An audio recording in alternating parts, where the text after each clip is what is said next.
Mimi kama mbunge wa Kinangop, kuna jambo limoja tu napenda nikuambie Mheshimiwa Rais. Hawa ni wakulima wa maziwa. And I look back 10 years of Jubilee government.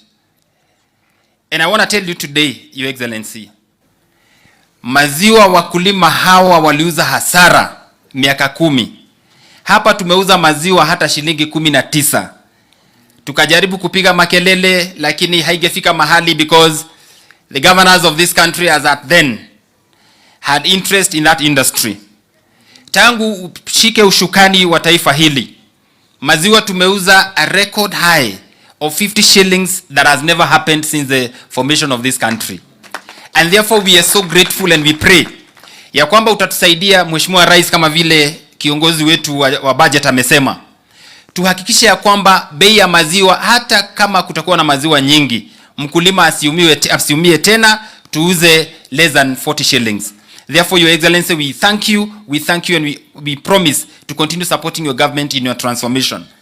Mheshimiwa Rais, hapa Kinangop tuna shida nyingi, lakini wacha nikwambie tu chache kwa sababu hatuwezani na zote, ama mbili, Your Excellency.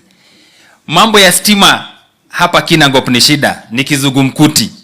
Kwa sababu ile pesa tunapata ni kidogo.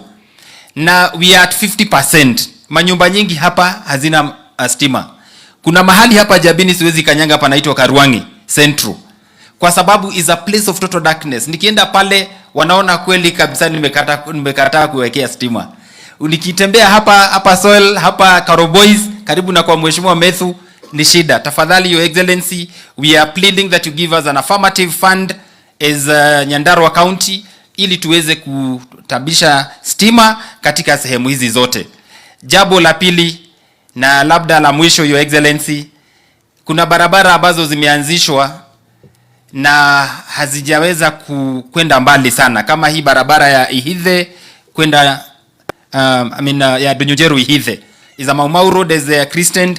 Mheshimiwa Metho amekuwa mbele sana, amesukuma, lakini tunaomba ya kwamba uingilie kati, Your Excellency. It's a very important road. Inaanza mahali panaitwa Mwendado kwenda Karati, kwenda mahali kunaitwa Munyaka, kwenda mahali kunaitwa kwa Shem Mozet, iende ipite mahali kunaitwa kwa Balam, iende mpaka Nyeri, and it's a very important, so dear road, it's such a dear road to us as the people of Kinangop. Na ile ingine kuna mahali ulisimama hapa karibu tu panaitwa kwa Haraka. Kuna barabara iko hapo, that is the most productive area, inaitwa Nyakeo Ward. Mahali kuna barabara inaitwa kwa Haraka, Rwanyambo, kuzunguka kuja Kinamba. Tafadhali Your Excellency, tuangalilie mambo yale. Nikimalizia Your Excellency, naleta shukrani za dhati kama mbunge wa Kinangop, na nikisema hivi najua Mheshimiwa Ishong'o anajua, kwa sababu we saw your intervention when you were hard pressed, wakati kulikuwa na mabadiliko ya sheria ya CDF. Kuna mbunge fulani akona ward 3, he sneaked some amendments so that then we get an equal share of all constituencies. And actually it was such a thorn to my flesh, because I represent the biggest constituency in this region. I have 8 wards with a population that is a third of Nyandarua County, and your intervention saved the day. So that then that formula that was developed a few years ago remained, and we are forever grateful to you as the people of Kinangop. Na nikimalizia sasa kabisa, Your Excellency, I want to give you our unequivocal support that we are going to support you. To my Mheshimiwa Senator Methu, a young man with a vision, with a bright future. This is not the end.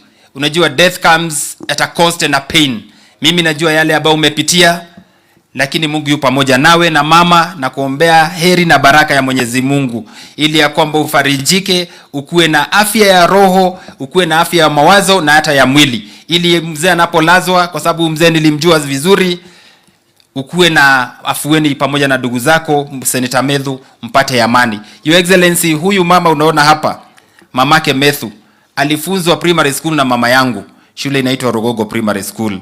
And therefore these are family that I know so well. They are so dear to me. They've gone through a lot of pain and I really sympathize with them, but I know God is in control and he has an answer to everything. When this man passed on, it was on the dusk of Christmas when he texted me, told me that Dad has gone to be with the Lord, and I told him hiyo ni mapenzi ya Mungu. Methu was first to tell me, I don't think God is right on this one. Lakini nikamwambia jipe moyo hata kama umesikia uchungu, kwa sababu kweli alihuzunika. This is a man who stood with Senator. Kila mahali ambapo Methu alikuwa tumande Senator Methu, huyu mzedi alikuwa anasimama kwa niaba yake. Hata hivi karibuni tulikuwa na yeye. I never saw any sign of a man who'd leave us. Therefore, with those few remarks or many remarks, I wish you all the best and God's blessings. Sasa nataka kuchukua nafasi hii kwa heshima sana nimkaribishe Senator Karugo Thang'wa, wajulishe maseneta ambao tuko pamoja nao, na ukishamaliza umkaribishe Mheshimiwa Kimani Ichung'wah. Karibu sana Senator. Makofi ya Mheshimiwa Senator. Asante sana Mheshimiwa, Your Excellency the President of the Republic of Kenya, Dr. William Samoei Ruto, the Deputy President of the Republic of Kenya, Rigathi Gachagua, the Speaker of the Upper House, Amason Kingi, all protocols observed. Wakazi wa Kinangop, hamjambo. Moriega. Yedaroga mahau jitagwo Karugo wa Thang'wa. Na wira wakwa ni muhuthu muno haha ni welcome the senators moke maheane rabirabi ciao, na wa keri ni kwaria ta acting senator wa Nyandarua to nindira actire kimya kiu kimwe kirariho. Mheshimiwa Rais, mzee ambaye tunakuja kulaza leo nilimjua wakati Senator Methu alichaguliwa. Na mimi Methu wakati alichaguliwa Nairobi, mimi ni yeye nimeonyesha kuvuka barabara. Unajua alikuwa anasema ametoka Jambini, na hapa tumeambiwa na Bishop Wanyuike watu wa Jambini hivyo hivyo. Sasa ni mimi nilifunza yeye kuvuka barabara, lakini kwa sasa anavuka zote. Ile wakati alileta baba yake for celebration, akaniuliza ni wapi ningempeleka ndio babake akule lunch na mamake mahali washerehekee, nikawapeleka kwa hoteli fulani. Mimi napatiana hii hadithi sababu huyu muungwana hapa ni mtu alikuwa very jovial. Mahali niliwapeleka, ingawa ni Methu alilipa, ilikuwa chakula ile ya buffet ya kujiwekea. Sasa mimi nafuata mzee akiweka yake na angalia, akiweka yake na angalia. Nikaona ameweka waru. Sasa mimi najiuliza, watu wa Kinango bado unakula waru kikuja Nairobi? Nikaona nimuulize, sababu unajua waru zinatoka hapa. Nikamuuliza, umetoka Kinangop na unakuja Nairobi na hapa kuna nyama, wewe unakula waru? Akaniambia, nilikuwa nataka kutaste nisikie kama ni za Kinangop. Kwa hivyo kuanzia hapo tukaanza kumuita potato tester. Unajua kuna coffee tester, tea tester, wine tester, so here lies the potato tester. Alikuwa mzee jovial. Na Methu, poleni sana na familia yako. Ya mwisho pale pa acting. Wakati nimekuwa hapa wiki moja, sababu nimekuwa nikizunguka hapa na pale, nimekutana na watu wa Nyandarua, na wengi wamenituma Mheshimiwa Rais. Wakaniambia ukirudi kule Kiambu, ambia rais mwenye alikuweko, mulituletea hapa 2013 na 2017 na tukamchagua. Rudi kwako Kiambu, umwambie apatie Rais William Ruto nafasi na yeye atufanyie kazi. Na Mheshimiwa Rais, sababu nasikia hapa hata Nyoro amesema yule anasponsor makesi ni rais aliyekuwa hapo ambaye ni mpigaji kura katika kaunti yangu. Sasa ajue tuko na rais ambaye ni William Samoei Ruto, ambaye tuliamuka asubuhi na mapema tukamchagua aendeleshe Kenya yetu mbele, si ndio? Na sasa vile niliambiwa hivyo na watu wa Nyandarua, nikaketi chini Mheshimiwa Rais, nikajiuliza, wakati koti ambaye anataka kutumia ilitoa sheria ati yeye aachishe ma-CAS kazi sababu hiyo kiti sio constitutional, yeye hakufuata sheria ya koti hiyo. Wale waliendelea kukaa kazini na yeye hakupelekwa mahali. Mheshimiwa Rais, Hatukwambie uvuje sheria, lakini jua pia wewe hautapelekwa mahali. Ilifika watu wa Korogosho, Mheshimiwa Rais, koti kaamua wasitolewe pale, lakini yeye akawatoa na hakupelekwa mahali. Mheshimiwa Rais, hatukuambie uvuje hiyo, lakini pia wewe hautapelekwa mahali. Mheshimiwa Rais, wanataka kutumia koti ndio usijenge manyumba. Mheshimiwa Rais, Mheshimiwa, mimi nakuomba tafadhali, hawa mahasla wanangoja kazi. Wewe wacha tujenge kazi, amini manyumba, na sababu wewe hautapelekwa mahali. Ya mwisho kabisa, hii barabara ya Ihithe na Donyonjeru, tumekuja hapa na Senator Medhu, sababu mimi ndio mwenyekiti wa barabara. Rais alinipatia hiyo kazi. Rais amesema atajenga. Waziri our deputy president amesema atajenga. Wabunge wa hapa wote wamekubaliana itajengwa. Mimi kama mwenyekiti nimekubalia. Mwenyekiti wa environment amekubalia. Alafu mtu mmoja ameenda kotini na anaenda kwa NEMA ati hiyo barabara isijengwe. Mheshimiwa, nakuambia sisemi uvunje sheria, lakini jenga na hutapelekwa mahali. Sababu ni vibaya ati wabunge wamepitisha kitu, alafu mtu mmoja ambaye alikuwa kwa hiyo bunge anaenda kotini kusimamisha mambo ambayo inafanyika, na koti inasikiza huyu mmoja, haisikii hao wengine. Hii ni kitu ambayo inabidi tuanze kuangalia kama viongozi wa nchi. Ati mtu mmoja anaweza enda kotini aseme hawa watu wote hawakujua vile walikuwa wanafanya, wewe tu ndio unajua. Hapana. Niseme kama rais, hapana. Hapana. Hiyo tunakataa. Kwa hivyo Mheshimiwa Rais, sisi ujue tunakuunga mkono. Mimi kama seneta wa Kiambu ujue niko mstari ya mbele. Kiambu alikupatia kura zaidi ya 6,600. Sisi tunakuunga mkono, na ukiwa na naibu wako najua tutafanya hii kazi. Yule mwingine azikutishe. Nilikuwa MCA 2013 mpaka 2017. Hakukutana na MCA hata mmoja. Tukakuwa MCA 2017 mpaka 2022. Hakukutana na MCA hata mmoja. Sasa wakati ameanguka, anatafuta ma MCA walioanguka atakupigie kelele. Mambo ingine hatuelewi ama namna gani? Acha nifikishe hapo, sababu nimemaliza yangu, na hiyo yote tumekubaliana na Medhu. Hiyo yote nimesema, tumesaini mahali na Senator Medhu, sababu sisi tumesema hii mwaka ni mwaka ya kuongea. Nifikishe hapo, niwaalike maseneta ambao tuko nao ndio wakuje kwa dakika moja tu. Jina mkikuja wote, sababu sikuwaona wote mkiingia. Ningewaomba tu, kiongozwa na Senator wa chairman wa Mlima Kenya, anaitwa Senator wa Matinga. Ametoka kule Nyeri. Wengine tunaweza karibia tu polepole kama anaongea, ndio tusipoteze muda. Asante chairman.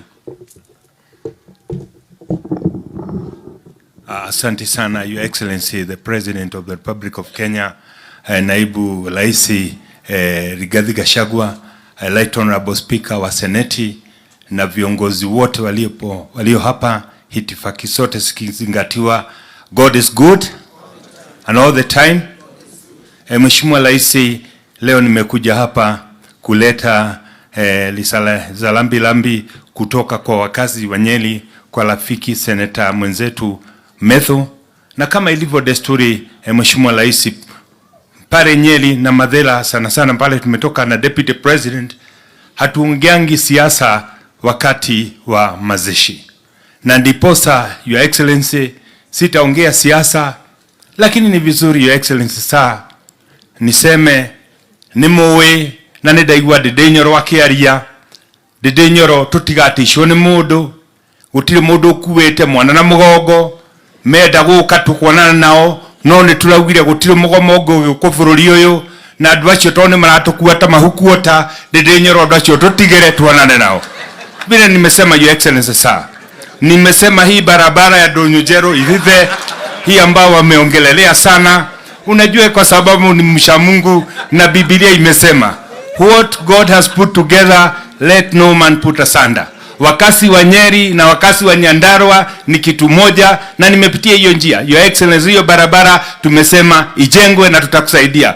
Na Karungo thangwa ni woiga wega, tutigatuike ati o turekiraga ndagika 5 tugatishwo ni mundurume umwe na uguo ndoiga fuda tutiguthaitha muikuruko angikorwo ni migomo marenda ona ithuguo twiga ni tukuonana nao no tutigwetikira thirikari no twahandire ithukio ni mundurume. Your Excellency, sasa nimesema hata kama pesa itatosha mara moja kujenga hiyo barabara, ulete kidogo kidogo tuendelee namna hiyo. Asante na Mwenyezi Mungu akubariki sana.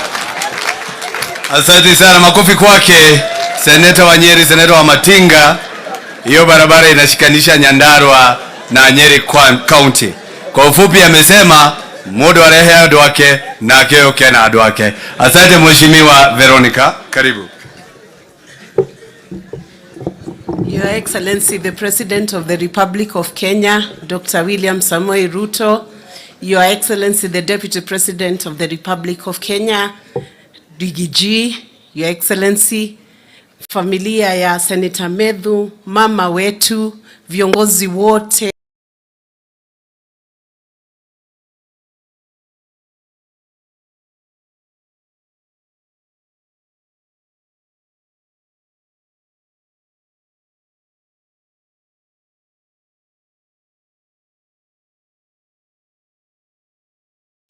kanisa na watu wote wa Nyandarua, sana sana hapa Kinangop. God is good and all the time. Your Excellency, nimesikia Kiswahili ingine imeletwa hapa na Senator wa Nyeri. Ukiniongeresha vizuri nitakwambia ukweli. Mzuri sana ambaye amewakilisha mambo ya watu wa Nyandarua kisawasawa. Amekuwa hata kama ni kijana mdogo kwa miaka, amekuwa akiongea kama yule amefikisha kama tuseme miaka 45 ama 50. Yani amewakilisha kikweli. Na tunaona kwamba baba yetu alilea familia ambayo imesimama kwa udhabiti. Na tunaomba sana Senator Medhu. Sasa mama ameachwa na mzee. Na unajua huyo ndiye alikuwa wa karibu sana. Lakini our father raised a strong group of sons around our mother. Take care of her. Msikubali alie. Najua kwenu hatukutakuwa na fujo, kutakuwa na amani. Na tumeona familia imeshikana vizuri. Nataka kuwafariji na hii scripture. Psalms 34 verse 18. The Lord is close to the broken-hearted and saves the crushed in the spirit. Yani tuseme, hata kama Mungu ako karibu sana na sisi, akiona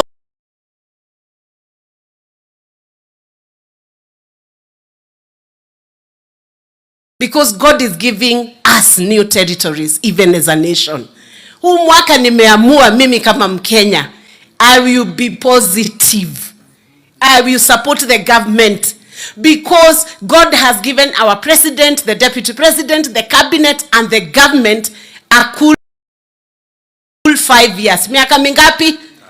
Miaka 5. Tunataka kusupport serikali ama tunataka tuiteremshe chini?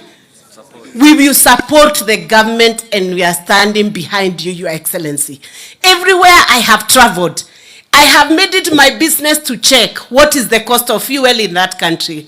What is the cost of living in that country. Nimeona one trend which is across all the nations.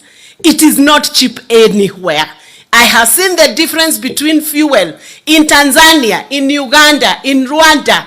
Ukitumia facts, ni kwamba sometimes our fuel is even 5 shillings less than the countries that are around us.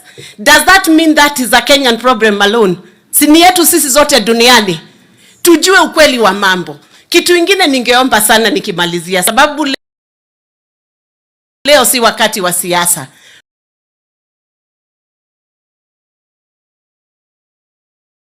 Are waiting for investments to be brought to our nation.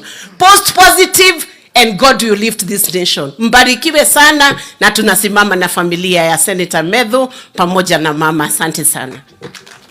Thank you very much. Pigeni makofi. Senator Veronica nominated kutoka pande ya Murang'a.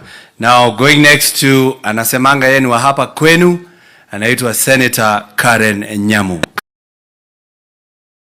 Karibu, mpigeni makofi.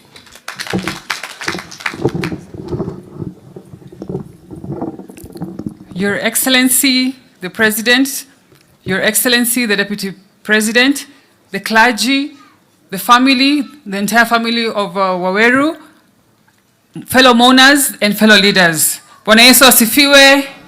Murega. I am here to mourn with my colleague and friend, Senator Methu.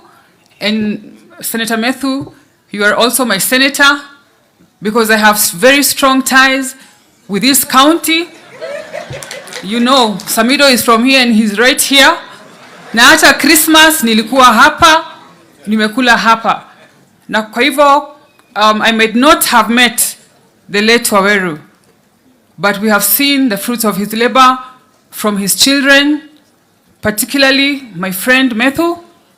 And I think I have an idea the kind of man he was, and maybe he didn't take things too seriously, just like his son Methu likes to joke all the time. I'm not sure, but I can just imagine because of Methu. Your Excellency and the President and the Deputy President, I want to thank you most sincerely for being father figures to us, young generation leaders. It has been said here that you are mentoring us, you have mentored us, and personally, I am a beneficiary of your mentorship. I have received a call from you. You have spoken to me about being a focused leader. And so thank you very much. We want to assure you that as young leaders, we are behind you 100% as you transform this country economically, as you improve the lives of Kenyans. And, and Your Excellency, just to remain focused, because we know there is a lot of onslaught left, right, and center from the media, from the courts, and yours is to look at the result of what you're doing. At the end of the day, we are all going to applaud and thank you for what you have done to this country. We are very, very hopeful in your leadership, and thank you very much. Asanteni. Makofi kwa Senator Karen Nyamo, very, very focused. Senator kutoka Baringo, Senator Cheptumo, karibu.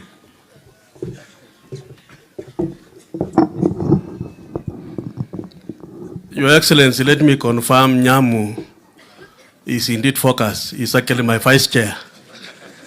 Your Excellency, our President, Your Excellency, Deputy President, our Speaker, Senate, fellow leaders, Nduku Methu, and your mother and your siblings, and the great people of Nyandarua, Bwana Yesu asifiwe. Your Excellency, let me start first and foremost by sending my condolences to the family of Ndugu Methu on my own behalf, that of people of Baringo County, to say sorry and pole for the passing on of your father. I remember last week when this situation arose, I spoke to you. I was to be here, but I was unable to come and visit. And today, God has given me a moment to be here. I want to say that we've read the testimony about your father, what he's done for you as a family. God will indeed continue to uphold you and sustain your family. Your Excellency, if there is something I want to thank God for the late Mzee, is to give us this young man called Methu. He is my chair of Lands Committee in Senate. And for the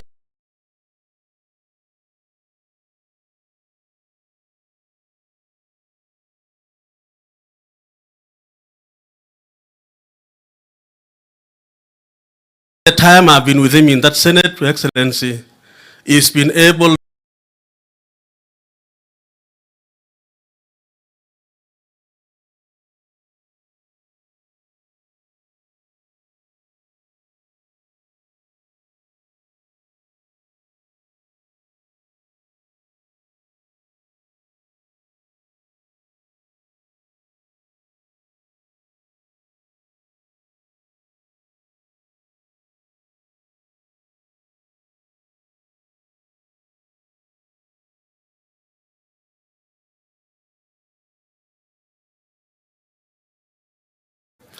Your Excellency, you and your deputy, during the campaign time, it was a very difficult moment. But Your Excellency, these people from Central Kenya, let me say that, Your Excellency, because I come from Rift Valley. I want to very sincerely thank you, Your Excellency, because you and your deputy, you've been able to unite this country. Today, we have no division in our country. We are one nation, one people. And I want to pray that God will continue to uphold you, give you the wisdom, give you the knowledge, so that you lead our country as united. I want to thank you and say, Matthew and your family, Paul, and God will bless you as we move forward. Thank you. Thank you very much. Makofi kwa Senator Baringo Cheptumo. Sasa tumebaki watatu, tumaliza dakika moja moja. Unajua Senator Kenywa nilisema wote mkuje ndio niweze kudivide time. Sasa mmekuja wakati nimemaliza. So hiyo ya mwisho ni yenu moja moja. Karibu sana.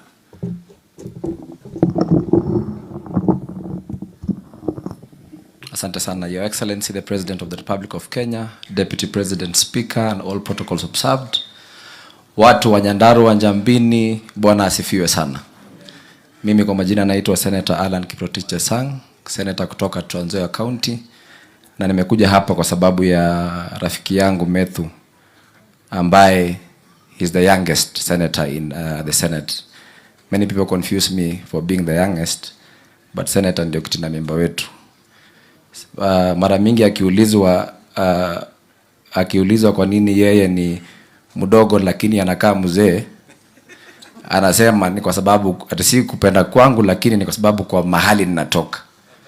So kando na kulia mzee leo, nimekuja pia kuona mahali huyo ndugu yangu anatoka. Na leo mimi ni siku ya, naweza sema, huzuni, pia kumsherekea huyu mzee. Imenikumbusha vile ndugu yangu Ndini Njoro amesema, wakati wa kura mlikuwa mnatembea kwa makanisa mingi sana kutafuta kura. Huko kwetu sana sana tulikuwa tunaenda kwa mazishi zaidi ya 6 kila siku. Wakati nilianza siasa 2015 mpaka mahali niko, tulikuwa tunatembea kwa mazishi kwa sababu iko na watu wengi sana kama wanasiasa kutafuta kura. So ulipata tulitembea kwa mazishi mingi sana kule Trans Nzoia, until one day, that was the 26th March 2021 when I lost my father. It was very painful to me. Niliwacha kutembea kwa mazishi kwa sababu ya mambo tu ya kutafuta kura na kuongea mambo ya siasa. Nikagundua I never felt the pain ya wale watu ambao wanafiwa until that day ambaye nilipoteza my dad and my mentor. So Senator Methu, mimi nasema pole sana. I know how you're feeling. I know how painful it is, but I'm sure we are praying for you. We will stand with you. God will comfort you. And thank you, Your Excellency.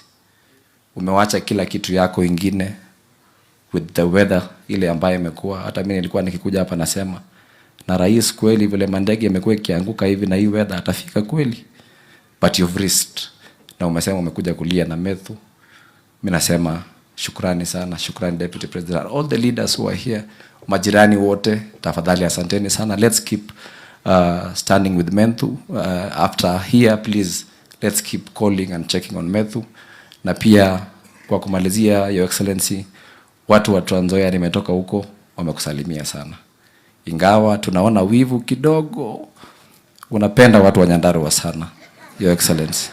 Ile mara umekuja hapa ni mingi, tafadhali kabla uende huko, wamesema ni ororo.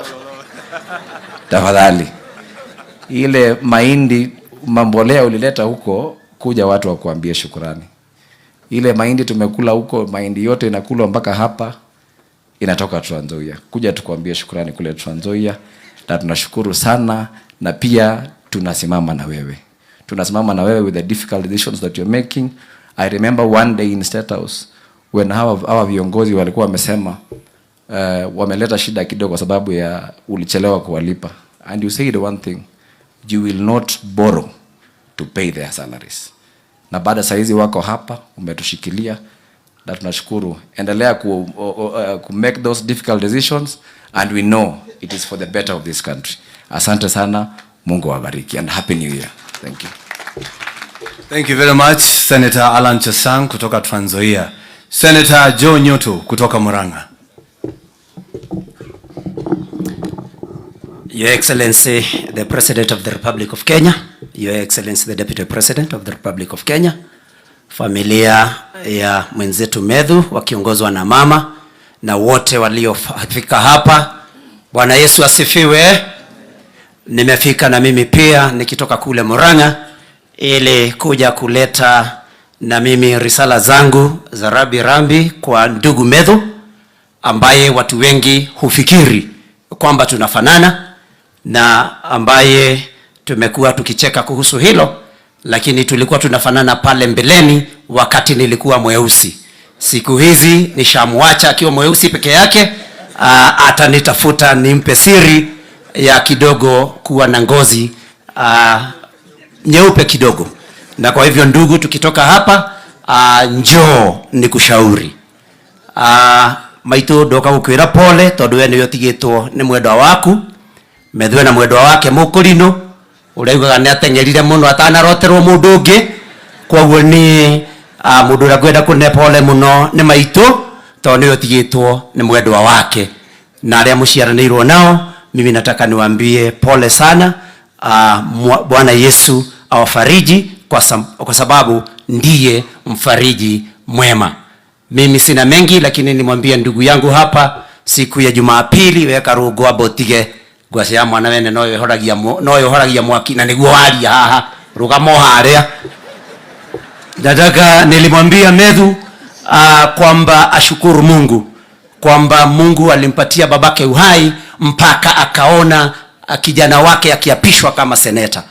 Mimi niliposhinda kama seneta wa Murang'a, jambo ambalo linifinya sana kwa roho na kwa moyo wangu ni kukumbuka kwamba babangu aliyetuacha mwaka wa 2014 hakuwepo. Na kwa hivyo ndugu yangu, shukuru Mungu kwamba alipatia babako hiyo fursa ya kukuona ukiapishwa.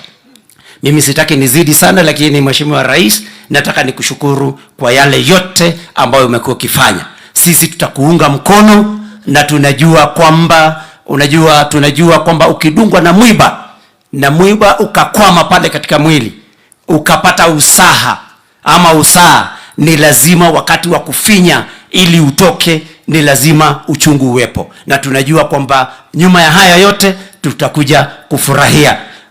Mimi sitaki nizidi kuliko hapo, lakini nawaambia poleni. Bwana Yesu amlaze mzee wetu mahala pema peponi, na nikirudi Murang'a niwasalimie.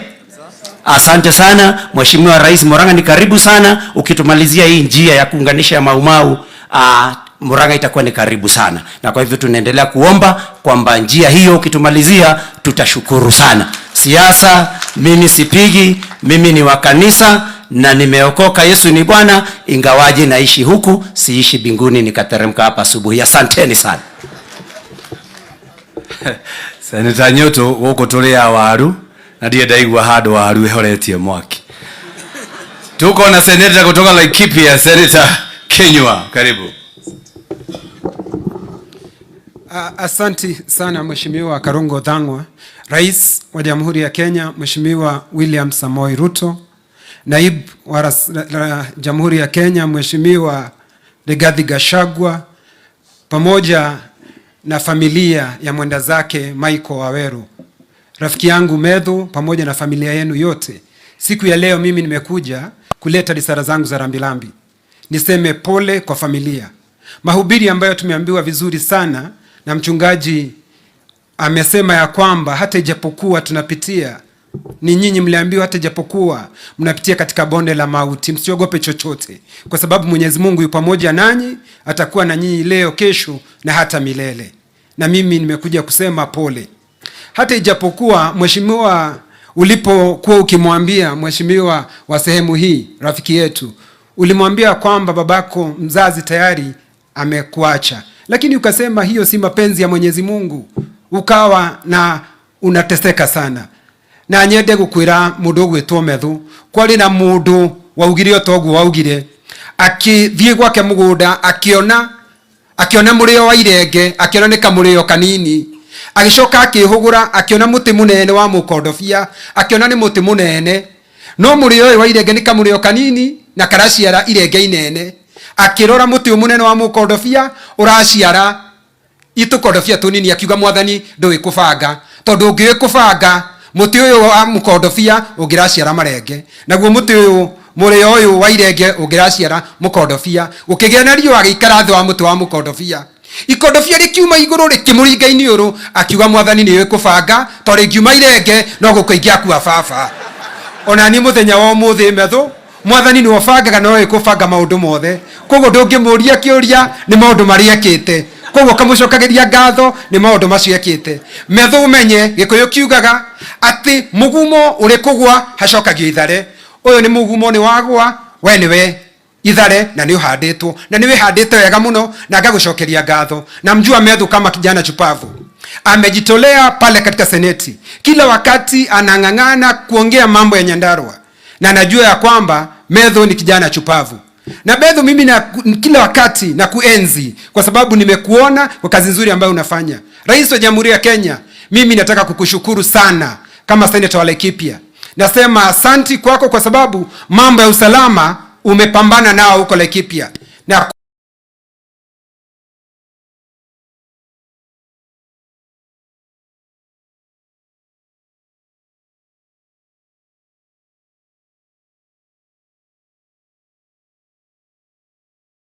huo utakuwa next week tayari katika bunge ndio haya mambo yaweze kuendelea mbele.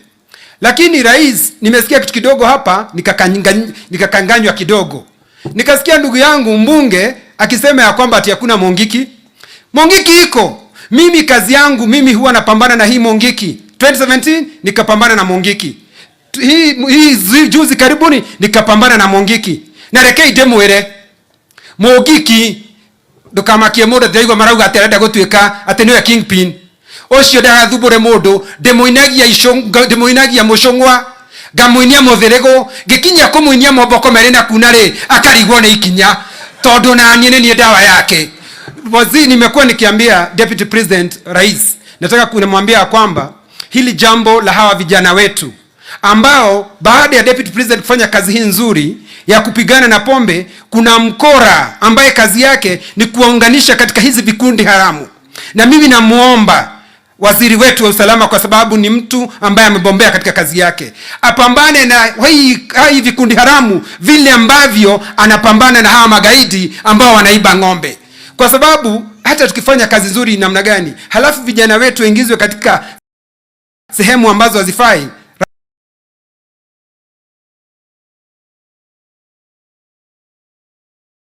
ndamwira rekei ndimwire andu aitu family ya Methu ni ndenda kuka kumwira pole tondu gutiri ndu uma Ngai na thutha maundu mothe meka Ngai karire gitiini na ngacokia ngatho ni undu wa muthuri uyu witu maundu macio ekite na ndaigua ndathoma eulogy yaku auga maundu maria urenda gwika ni maria muthuri uyu angiekire.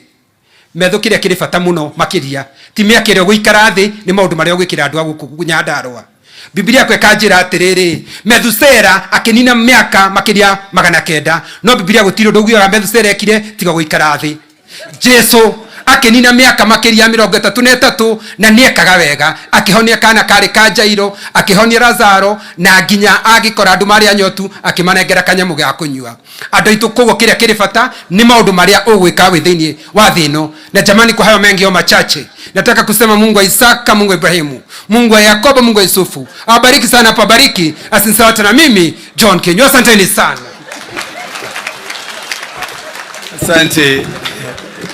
Asante sana Senator, lakini nataka kukuhakikishia Senator wa hapa anaitwa Methu, sio Methusela. Yeye hana sela pale mwisho, ako na sera. Haya, tunaendelea vizuri na tuko karibu kumaliza. Protocol imeingia kidogo, kwa hivyo nikubalia niendelee, nimepatiwa hiyo nafasi. Kwa sasa ningetaka kumwalika waziri wa viwanda na biashara ndiye aje aongee Waziri Rebecca Miano. Pigeni makofi kama anakuja.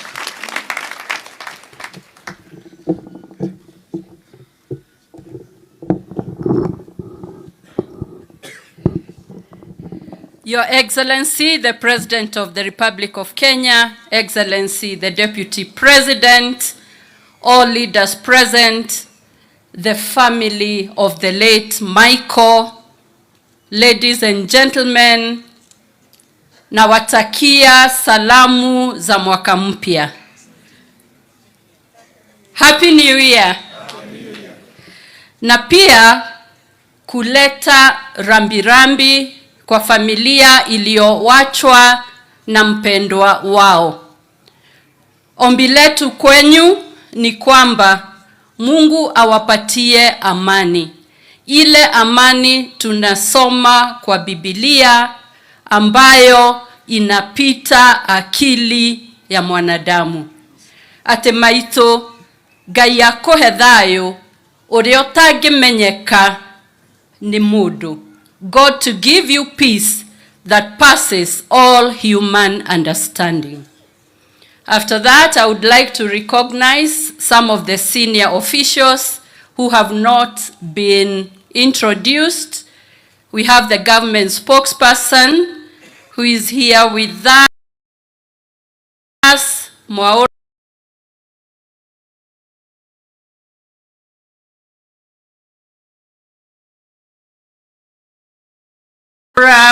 We have the PS Roads, Engineer Mbogua. We have chairmen and directors of state corporations, and they are all here for this very sad moment. Having said that, Your Excellency, I want to tell you that the year 2024, we shall double our efforts. We shall work. We shall ensure that what we do is in support of your dreams and your transformation. You have told us in cabinet what you expect of us. I want to tell you, I do understand your dream. I'm very happy because history is made by people who were at first doubted, people who had good dreams. Your Excellency, you are making history. Laughter, praises, and other things do not make history. You are making history of this country. From where I am, the Minister of Investments, Trade and Industry will be right behind you to be part of the people who will make your history. We will put effort. We will ensure that we produce enough for use in our country to reduce imports. We shall produce enough to export. We shall support our industries, attract investments, and that's why the industrial spaces that we are working on, county aggregation and industrial parks, the EPZs, the special economic zones, will be there to support those three things: to reduce imports, to grow exports, and to attract investors. With all that, may 2024, for you, Your Excellency, and for you, the Deputy President, may 2024 be that Pigeni makofi mazuri waziri wetu wa viwanda na biashara.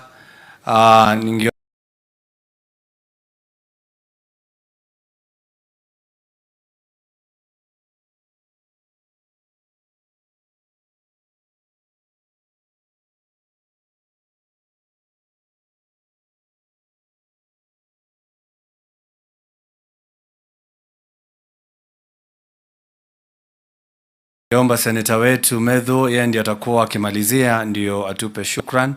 Lakini kwa sasa kuna kiongozi ambaye amesifiwa sana hapa na viongozi hapa. Gavana wa hapa. Anaitwa gavana, aseme rudisha gavana. Asante sana, Senator. Your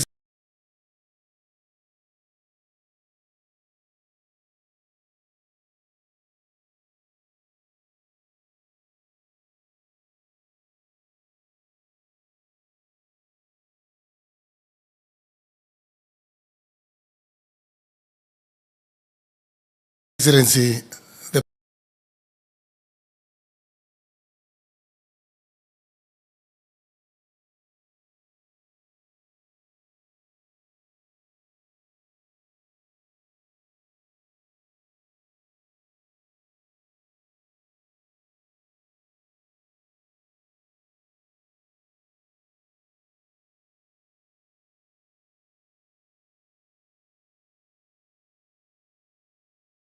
tuombee.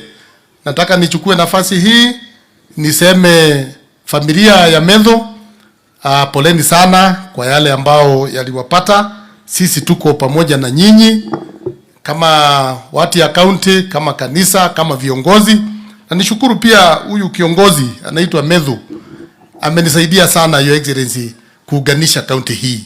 Unajua county hii ilikuwa imeenda hivi na hivi, lakini vile tulichaguliwa na yeye na mama county hapa kama viongozi, wale viongozi wa county, tukakaa chini na tukaleta wale wabunge, wale MCAs wakiongozwa na speaker Bwana Wiganjo hapa. Na kwa hivyo ninataka kukuhakikishia ya kwamba Nyandarua inaenda vizuri na tutaenda mpaka mwisho namna hiyo. Nataka nijulishe viongozi wachache walikuwa wamesaurika. Tuko na deputy governors ambao wako pamoja na sisi. Nasikia deputy governor wa Nairobi yako hapa, Bwana Mushiri, apigiwe makofi.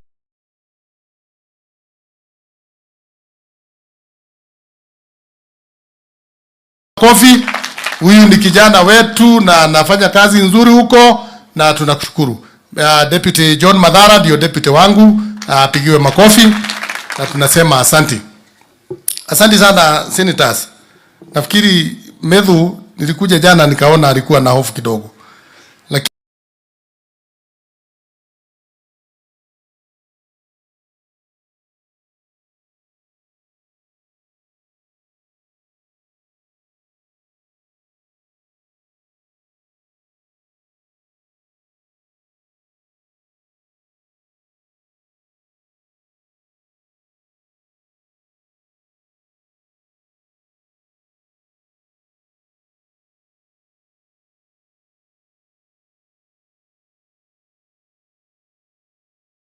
huko Eldoret kucheza football, Your Excellency, walitupiga vibaya sana. You know they have time to practice and to do everything. Sisi magavana unakaa peke yako kwa kaunti yako, you have no time to come together and practice.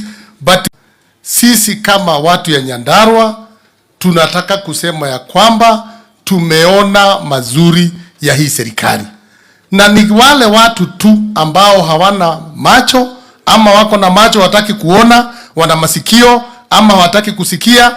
Kwa sababu Your Excellency, wakati uliingia na ukaona hali ya afya ya Wakenya, ukaintroduce kitu inaitwa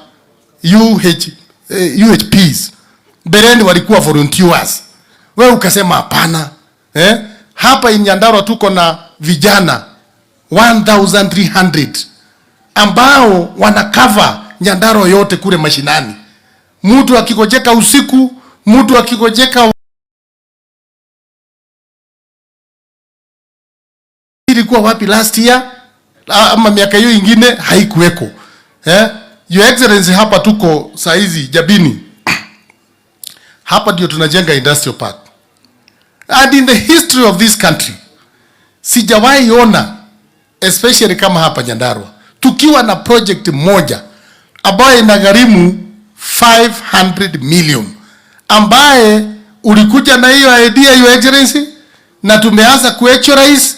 Saa hizi contractor wetu wa Nyandarua anaingia next week. And do variation and people will have money in their pocket. So wale watu wanasema ati mambo iko hiyo pande hiyo ingine, I don't understand what they are saying.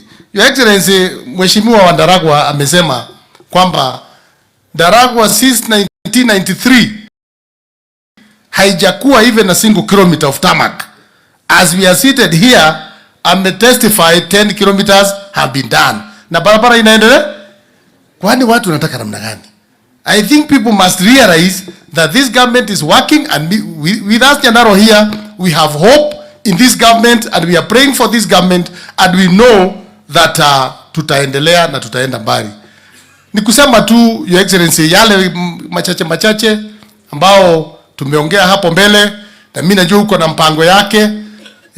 Tuliongea kuhusu hii hospitali inaitwa Mama Mukami level 4 hospital, na waziri alituma watu walikuja wakaangalia, na sasa tunagojea sasa wafike ili tuendelee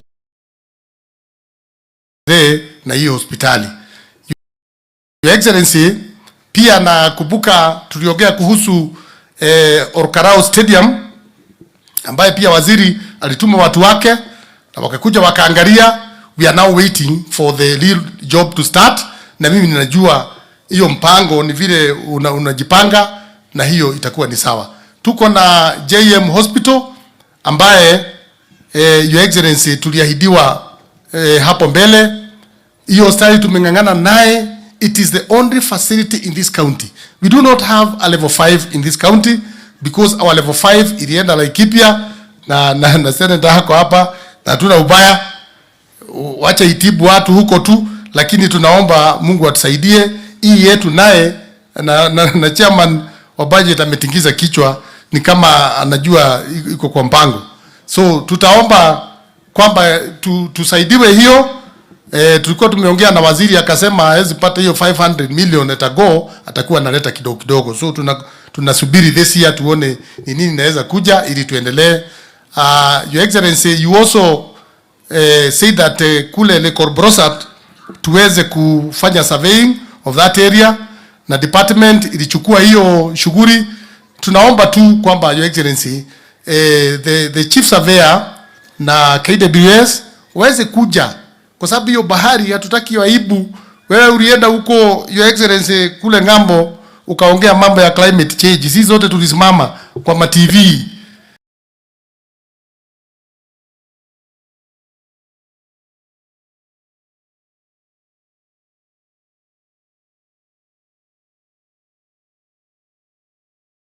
Vile ulitoa hotuba ya climate change, na itakuwa ni vibaya sana bahari yetu ipotee, and our president is very good in climate change. So that is why we are saying that we be supported, we be helped, so that we conserve that lake, na pia tuweze kuwa na mambo ya attraction ya kuongea mambo mengi.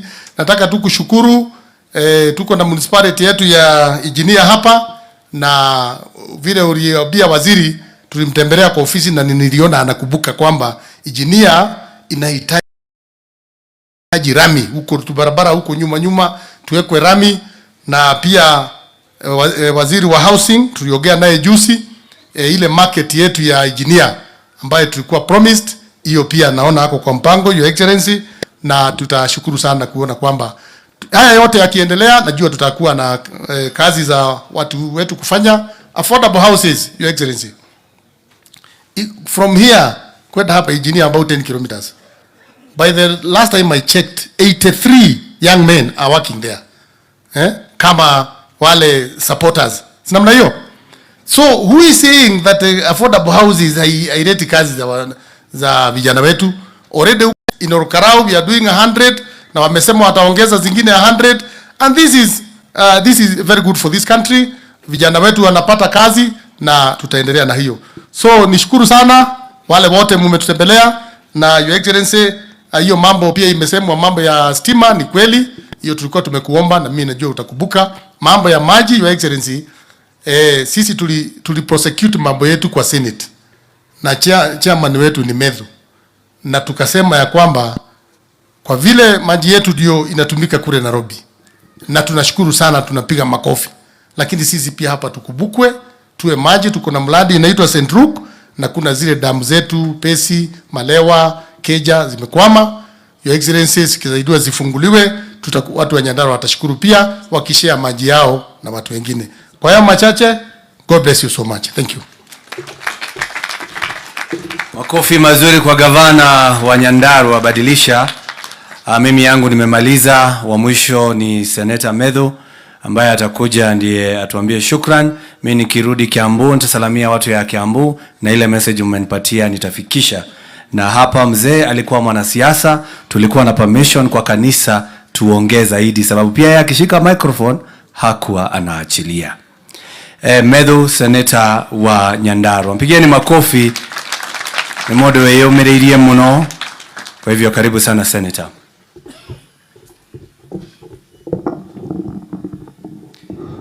Asante sana Senator wa Kiambu, kiongozi wetu mkuu, Your Excellency President Dr. William Ruto, Your Excellency the Deputy President Rigathi Gachagua, the Right Honorable Speaker of the Senate, Amason Kingi, my Governor, Your Excellency Dr. Badilisha, viongozi wote, waziri na indeed all protocols observed, viongozi wetu wa kanisa, watu wa familia yetu.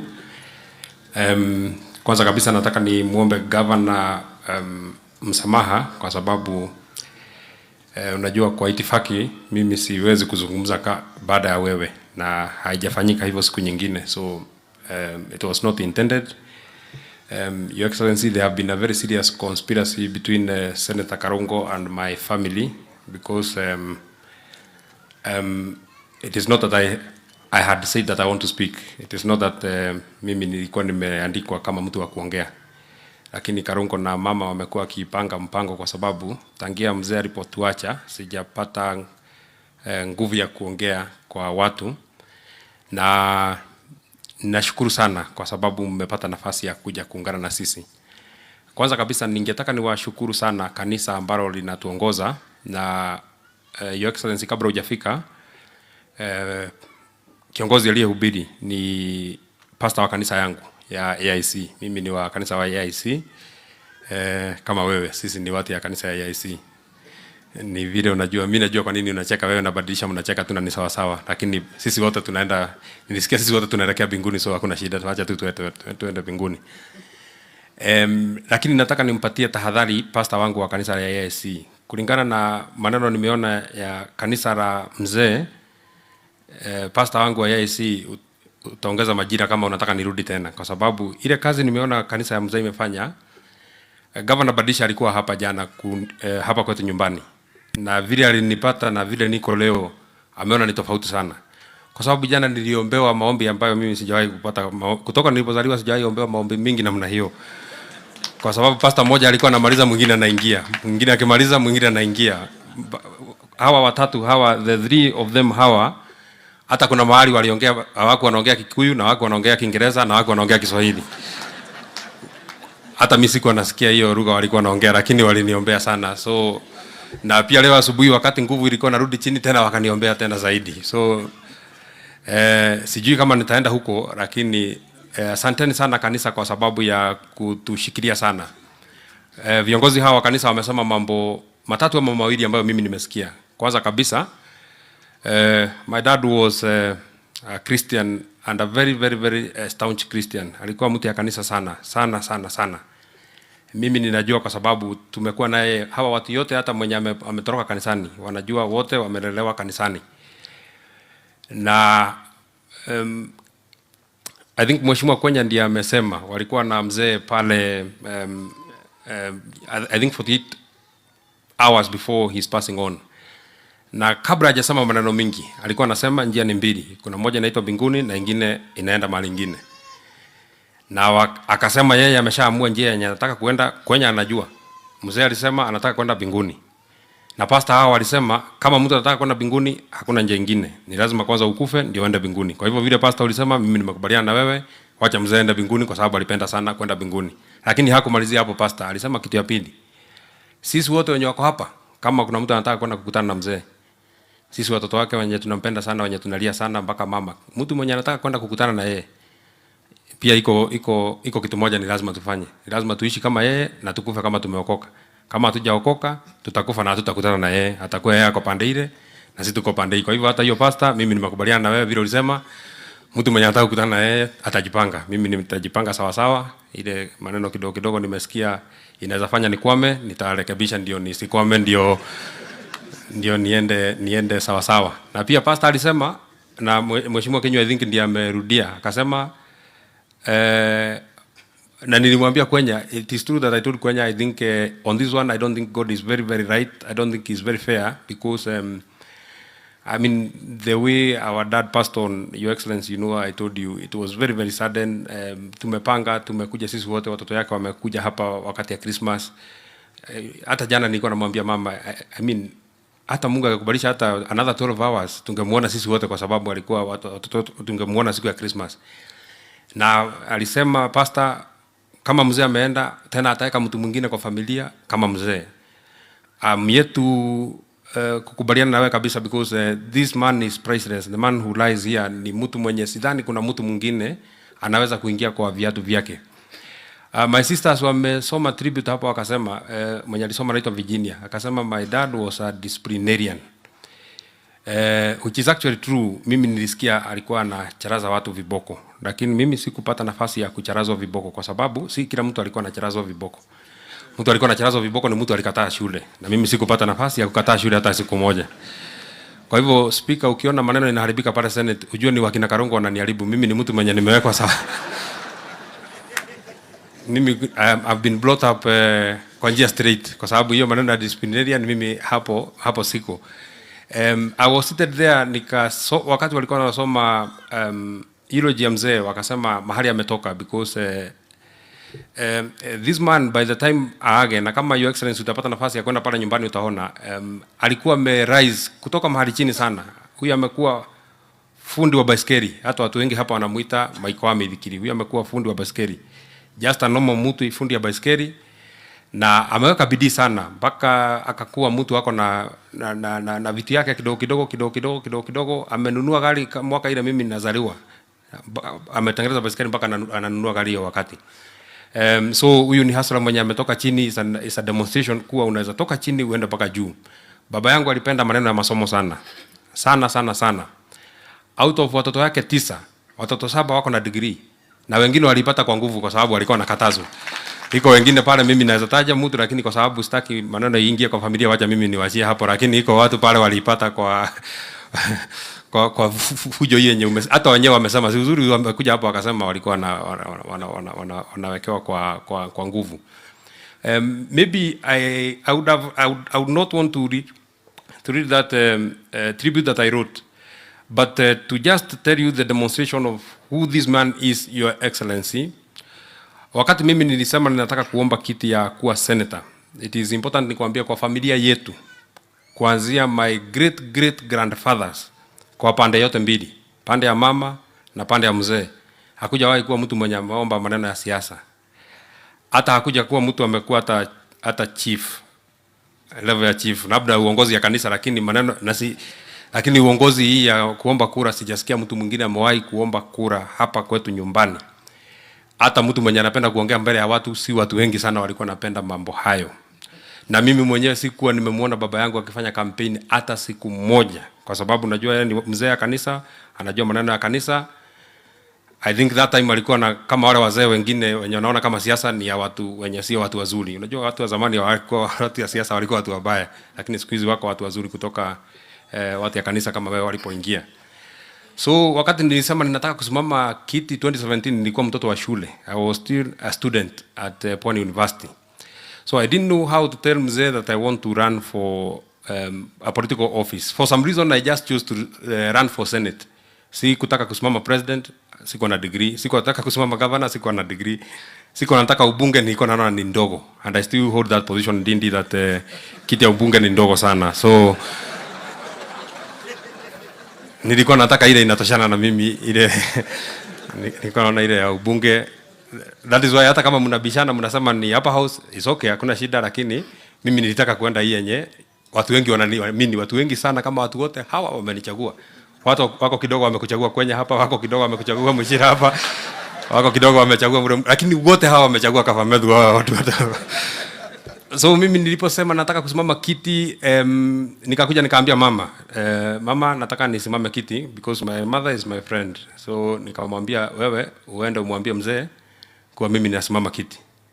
Akaniambia kama wewe unasimama kiti ukiwa shule, wewe ujue utafuta njia kwenda kumwambia baba yako, kwa sababu mimi siwezi kumwambia unataka kukataa shule ndio uende ukasimame kiti.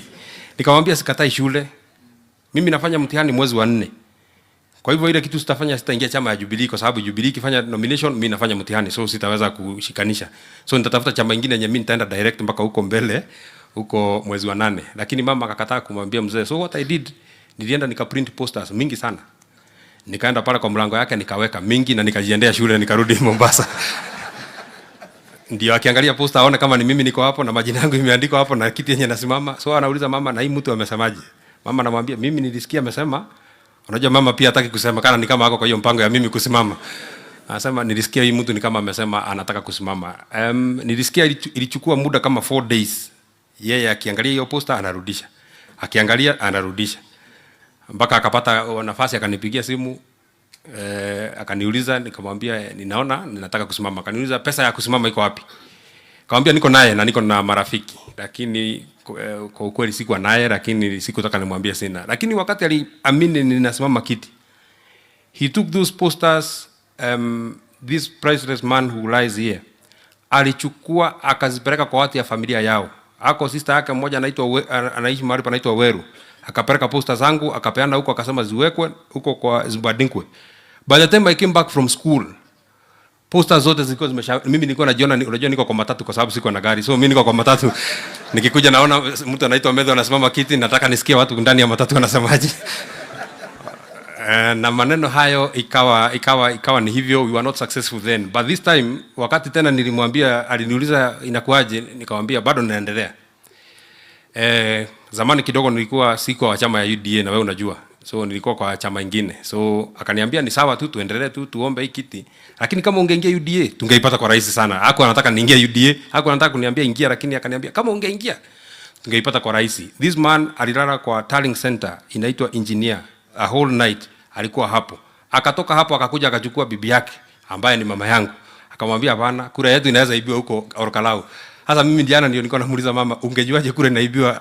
Ni ya nani ndio ilikuwa wapi? So walikaa hapo the whole night, the whole day, wakatusimamia, wakatushikilia.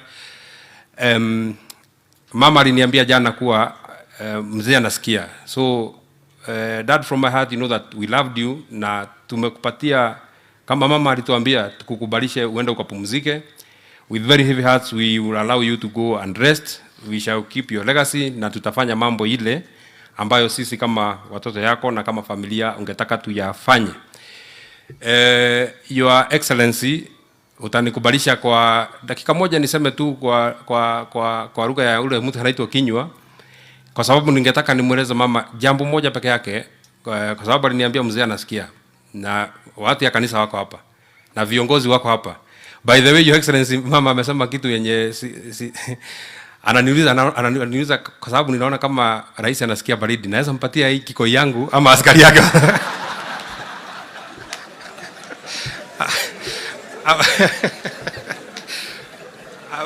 ama askari yake watakataza. So asante sana kwa kuja kuungana na sisi. Uguo maitu kuma kuri nie na ciana citu ciothe na nitwaritie nacio. Tutingihota kuikarira giti kiria kiraikaragirwo ni baba, no ni tukunyitana muno na umenyage ni tukwendete muno kuma ngoro-ini citu, na ni tugutungata muno matuku maria mothe Ngai egukuhe guku thi. Ni tugukwenda muno na ni tugukuhe thayu, na ni tuguthingata muno urumwe uria baba arendete, tondu ni arendete tutwarane na tunyitane muno, na gitio kiria turahete baba tondu ni turamuhete giothe turi kuheaga giaku na giake, na wendo uria turendete baba tugukwenda we, wendo wake na wendo waku, na ciugo ciaku nicio ikoragwo cie ciugo cia baba. Umenye ni tukwendete muno na ni tugukurora muno na ni tugutungata muno makiria na ni tugukukenia muno. Ni njui ni urarigwo kana ni tukuhota gutwarana wega o uria uranjirire ira giti kiria kiraikaragirwo ni baba giguikarirwo ni Ngai. Mheshimiwa Rais, nilikuwa namwambia mama kuwa mambo hiyo itakuwa sawa sawa. So leo unajua mimi siwezi kusema maneno ya siasa. Ile siasa imesemwa na Karungo, mimi nimekubaliana nayo, hiyo ndio siasa hiyo yenye amesema. Hata hiyo Dindi amesema, na ni vizuri sana Dindi na mtu anaitwa Ichung'wa amekuja, na Rais William Ruto amekuja, na Rigathi Gachagua amekuja. Because mama anajua wakati any of these four leaders wenye nimetaja wako Kiririmbi, hakuna mtu mwenye anaweza karibia remote ya pale nyumbani. Mzee alikuwa anapenda these men sana, alikuwa ananiambia ukue mjasiri kama Dindi. Kwa hivyo kama Dindi amesema tunafanya maneno huko, mzee alisema niseme vile ulisema, so hata mimi nafuata vile ulisema. Mimi nafuata tu maneno ya mzee vile umesema. Kama Karungo nimesikia mko na shida na mpiga kura ya kwenu, vile mtangangana na mpiga kura ya kwenu, mtapanga vile mtashughulika huko, lakini hata sisi tulikuwa na mtu alikuwa anatusumbua hapa, na mimi nilikuwa nampiga kura, alikuwa anavaa sufuria kwa kichwa, na sasa unaona siku hizi mimi nimeshapanga yeye. So na wewe upange mpiga kura yako, watu wote waache kusumbua rais, ndio tuende mbele.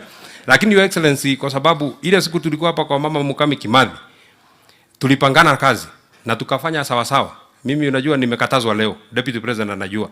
Nimeambiwa kutoka leo nisirudi kutaja barabara inaitwa Ndunyunjeru kwenda Ihithe, kwa sababu nikiitaja tena itaitwa ni kama jina yangu. Mtu anaweza niita John Muhia Kafamedhu Ndunyunjeru Ihithe. So kwa sababu ya ndio uniokoe kwa hiyo maneno, mimi ile nusu uliniambia nikafanya, nilishafanya. Haujasikia wanyama kama wanapiga kelele. Mimi uliniambia niende nishughulike wanyama, nishughulike maneno ya environment, hiyo tayari nimeshafanya. Kitu inabaki ni wewe. So isipojengwa watu ya Nyandarua, mnajua mimi tayari yangu yenye niliambiwa nusu nimeshafanya. Nusu nyingine mdosi atafanya na tutamsaidia. Hatutakusaidia by the way, kwa sababu hatuwezi, wewe utajua vile utangangana naye, kwa sababu ni pesa inatakikana na hatujui mahali. Hatujui mahali hiyo pesa itapata. Hiyo hatutakusaidia. Hiyo wewe utajua vile utangangana na Mungu atakusaidia. Lakini ile kitu ya hapa tu, just one thing that I would want to ask so humbly. Governor ametaja St. Luke Water Project, and I think Mama County ametaja, and Mama County I'm sure you are very happy, kwa sababu asubuhi ulikuja ukaniambia nisilie mbele ya watu, na wewe umeona mimi sijalia mbele ya watu. Kwa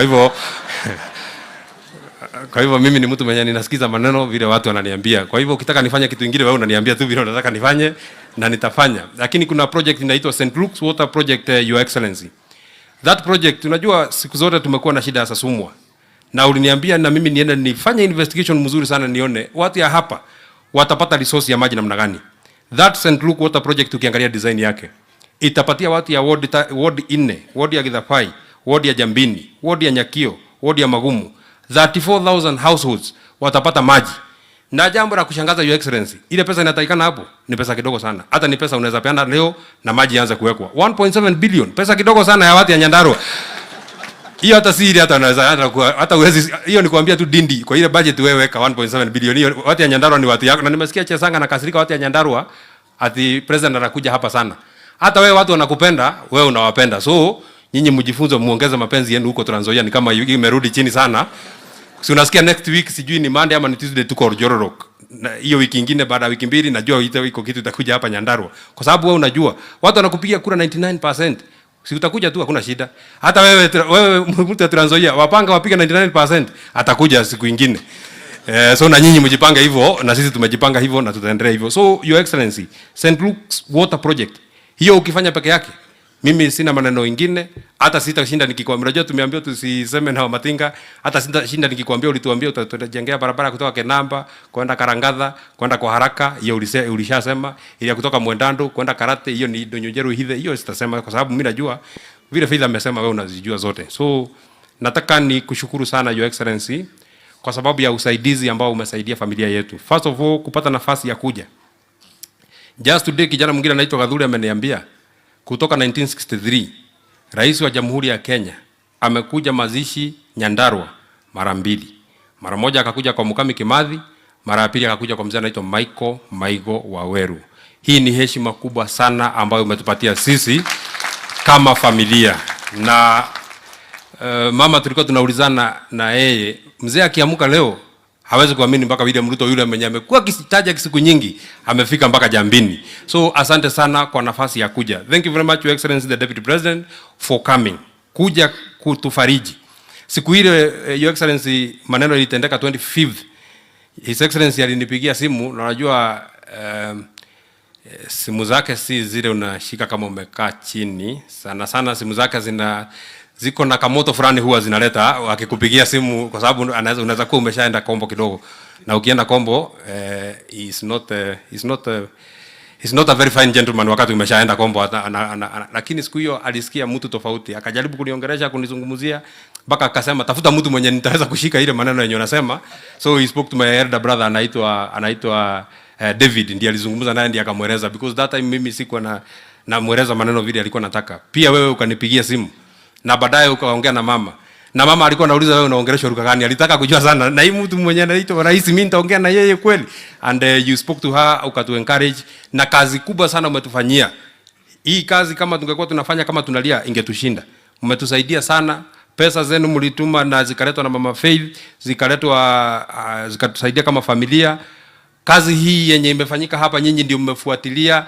Mimi nimeambiwa tu kazi yako ni kulia na kukuja mazishi. Kazi nyingine yote mmenisaidia. Kwa hivyo asanteni sana kwa kazi hiyo ambayo mmenisaidia. Thank you very much, the right honorable speaker, for coming. It's an honor. Governor alikuja kama amekimbia nyumbani na akakuja akatufariji. Waziri alinipigia the first day, His Excellency Deputy Governor huyu amekuwa kila siku amekuja. Mama Faith huyu ndiye amekuwa ki-coordinate wa bunge. Huyu Mama Faith ametufanyia kazi mingi sana. Lakini hiyo yenye ulisikia kiniita my son pia anaitumia kwa njia nyingine. Wakati anataka kukaza nati ndio ananiita my son sana, hiyo ndio anaongeza sana. Dindi ameshakuja nyumbani, Mheshimiwa Speaker pamoja na MCS wote. Thank you very much Mheshimiwa Deputy Governor. Thank you Mheshimiwa Mkuji, alishakuja mpaka nyumbani. Huyu mwenye anaitwa Kwenya amekuwa ana coordinate wa bunge. Na mmesema ile wakati ya kura huyu mtu alikuwa anasumbua watu. Kwenya is a good man, lakini unajua he was taking advantage. Kwa convenience yake anataka mimi nimuite uncle, because kuna vile alifuata sijui familia yetu na familia yao kuna mahali ilishikana, akasema yeye ni uncle yangu. So wakati tunakuja hapa wakati hakura ananiambia sema kitu mbaya kuhusu uncle yako, iko mahali nitaguza na mambo yako itaharibika. So he has been using it very conveniently, his uncleship. Wakati mimi nataka kitu yeye is not my uncle, is my colleague, lakini wakati anataka kitu is my uncle. So it's okay. Thank you very much Mheshimiwa Michael and all of you wakati ambao mmekuja. Nigatho muno ando itura ritu ria Karoboithi na ando akina Gofu. We actually were wondering kama watu watakuja hapa. Viti vilikuwa vinakaa mingi sana. Hatuko tunajua watu wenye watakalia hapa watatoka wapi. Sasa naona viti imeshaisha, watu wameshasimama mpaka huko. Nimechungulia huko nikaona watu wame. Thank you very much kwa sababu ya kuja kuomboleza baba yetu. Asanteni sana kwa sababu ya kutupenda kama familia. Nyinyi nyote, Mungu awabariki sana. Wakati harusi kwenu zitakuja, kwa sababu si mazishi ni harusi itakuja, na yeye Mungu awakumbuke siku yenu. Mungu awabariki sana. Jambo moja mzee alienda alijua William Ruto alichagua kuwa mbunge wa Eldoret North 1997 akiwa 31 years. Na akajua kijana yake alichaguliwa senator wa kaunti ya Nyandarua 2022 akiwa 31 years. Hiyo alienda akijua ile maneno itakuwa huko mbele, hakujua, lakini yeye hapa tayari ameshajua mwanzo. Hakujua mwisho, lakini mwanzo alishajua. Nataka nimkaribishe Mheshimiwa Anthony Kimani Ichung'wa ambaye alikuwa pia rafiki ya baba yangu, lakini hawakuwa wanajuana kwa sababu alikuwa anamuona Kililimbi. Thank you very much. Asanteni sana kwa kutufariji.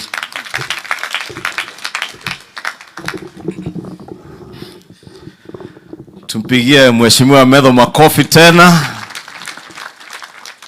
Mheshimiwa Rais, Naibu wa Rais, Spika wetu wa Senate, Governor wetu na viongozi wote na wakazi wa Kinangop, hamjambo. Muriega. Mwathani agocwo. Happy New Year. Juga Happy New Year sababu ndio mutugo. Mwaka ukianjĩrĩria kuga Happy New Year ona rĩrĩa maũndũ marituheire ũrĩa marituheire family ĩno ya Senator witũ Medho, Mama Waweru na familia yako.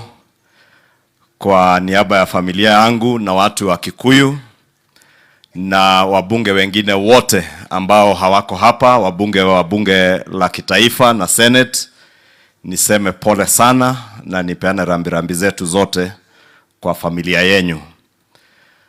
Na mama ametuambia kwa tribute yake kwa mzee ya kuwa huyu mzee was a glue that put the family together.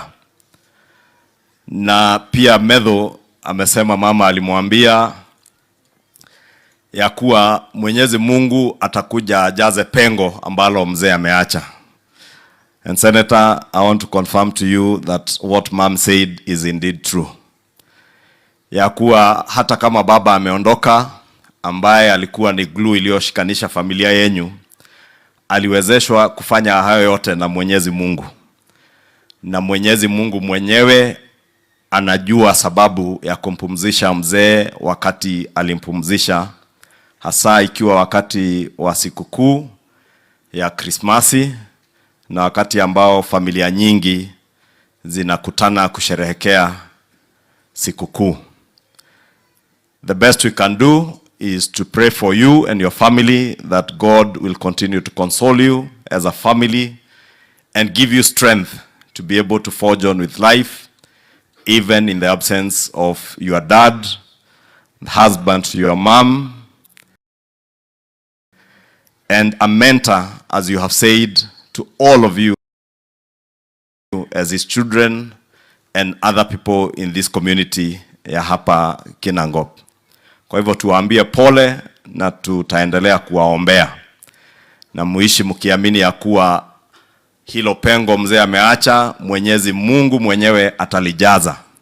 Na vile mama alikuelezea, kiti alichokuwa akikalia mzee, Mwenyezi Mungu peke yake anajua venye amepanga, na ataweza kuja akalie hicho kiti kwa nyumba yenyu. And we can only pray that you continue to be united as a family vile mzee alitaka. And we are happy, Senator, ya kuwa umesema vizuri ya kuwa mzee ameondoka, lakini amewaacha nyinyi na amewaachia Mungu.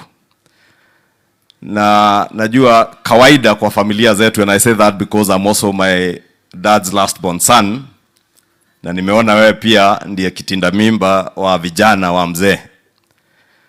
Kawaida kijana kama Waweru, who is your first born, huwa ako karibu sana na mama. Na kijana yule last born huwa ako karibu sana na mzee. Na nimeona ya kuwa ni ukweli pia wewe ulikuwa karibu sana na mzee. Kwa hivyo wewe ujue kama pia kiongozi uko na jukumu kubwa zaidi kwa hii familia, kuishikilia na kuhakikisha ya kuwa mmeishi pamoja vile mzee angetaka muishi. Kwa hivyo poleni, and may God bless you and rest the soul of mzee in eternal peace. Mheshimiwa Rais, viongozi wengi wameongea na mengi yamesemwa, na sitaki kurudia yale yamesemwa. Na Mheshimiwa Rais aliyekuwa speaker wetu hapa Nyandarua, Mheshimiwa Wahome, aliongea juu ya kiwanda cha Midlands cha potato processing. Na ni ukweli that industry together with the industries, our governor ameongea juu yake na waziri wetu Rebecca Miano, zenye zitakuja kwa KIPES na the EPZ centers. All those industries zitakuja kusaidia uchumi wa nchi yetu.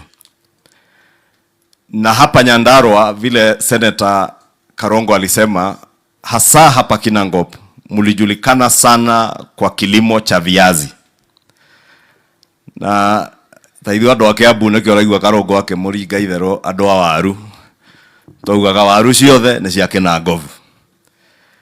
Lakini Your Excellency, hiyo kazi ama ukulima wa viazi uko hatarini ya kuangamia sababu ya kuendelea kukatakata mashamba sana.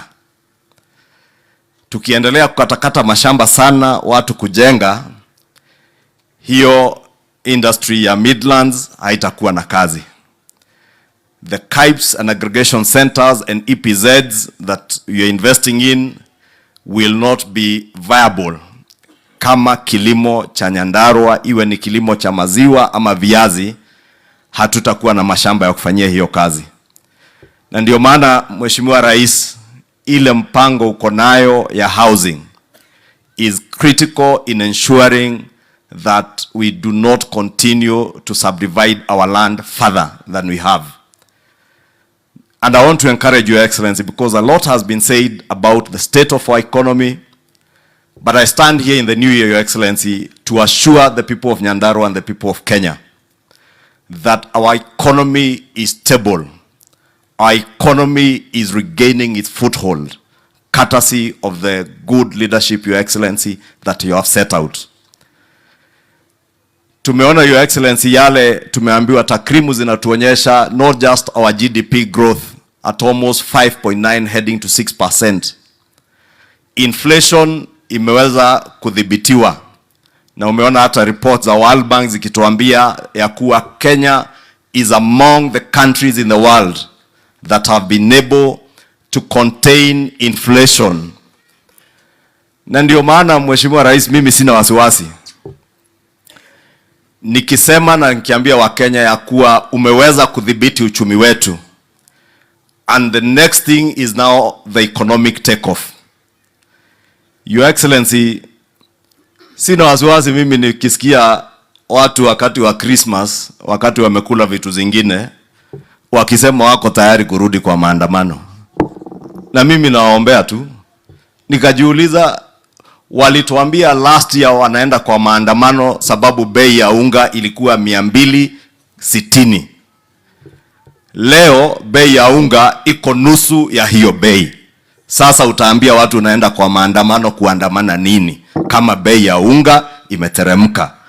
Courtesy of the subsidized fertilizer, Your Excellency, ulianzisha program yake, courtesy ya mvua yenye Mwenyezi Mungu ametubariki nayo, na ile mipango dhabiti ya kuinua uchumi umetuwekea. So I want to encourage you, Your Excellency, do not relent. Tumeambiwa, Your Excellency, our forefathers in the first dispensation of our country fought for independence and lost lives. Many people lost their lives in that fight for independence. The second dispensation, Your Excellency, of our country was that of the second liberation, which culminated in the enactment of a new constitution in 2010. And there are many heroes of that second liberation, many who are still alive today and many who lost their lives and who have passed on ahead of us. The third dispensation, Your Excellency, and that's why I agree with those like Waziri who have said that you are rewriting the history of our country. The third dispensation is a dispensation that you will lead as the President of the Republic of Kenya this time. That is a dispensation of social and economic justice to all Kenyans, to ensure that there is fair distribution of our economic prosperity, access universal health coverage, that mzee like our father here who has passed on ahead of us, who we have read suffered from diabetes, na amekuwa akitibiwa kwa hospitali za serikali na za kibinafsi, and I am certain amekuwa akilipa matibabu ya kutibiwa ugonjwa wa sukari. And we have many Kenyans wako na cancer na magonjwa mengine critical and chronic, wenye wamekuwa wakirudi kwa mifuko wanauza mashamba sababu ya health costs in our country.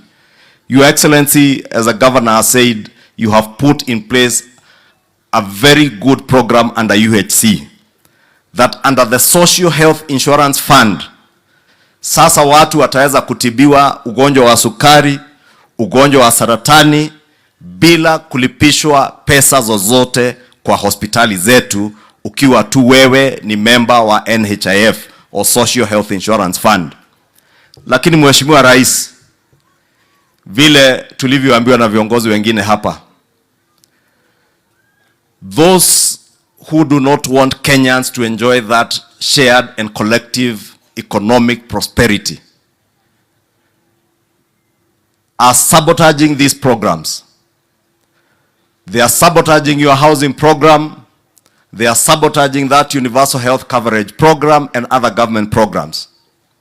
And Your Excellency, allow me to speak to our judiciary as we bid farewell to Mzee Michael, and ask our judiciary not to allow our judicial officers to be used by the economic saboteurs, those who want to sabotage that endeavor to ensure that we have collective economic prosperity, let me ask our judicial officers not to allow themselves to be used by the cartels that are sabotaging the housing program, the program to ensure that all Kenyans access universal health coverage. Wale ambao wako kotini, Mheshimiwa Rais, ni wale ambao wamekuwa wakinufaika na uporaji wa pesa kutoka mpango wa NHIF, ndio wameweka makesi kotini. Wale wengine unasikia wale Ndindi Nyoro wameongea juu yao hapa, the masters and architects of state capture, wale ambao walidhani ya kuwa Wakenya wataishi milele na milele kama slaves wao na familia zao. They are the ones today who are pushing the sabotage of the housing agenda. And Your Excellency, I said the other day, and they sent all their social media teams to descend on me, but I want to tell them today, Your Excellency, mimi hakuna mtu wa kunitukana kwa social media anaweza fanya nikose kukuambia ukweli.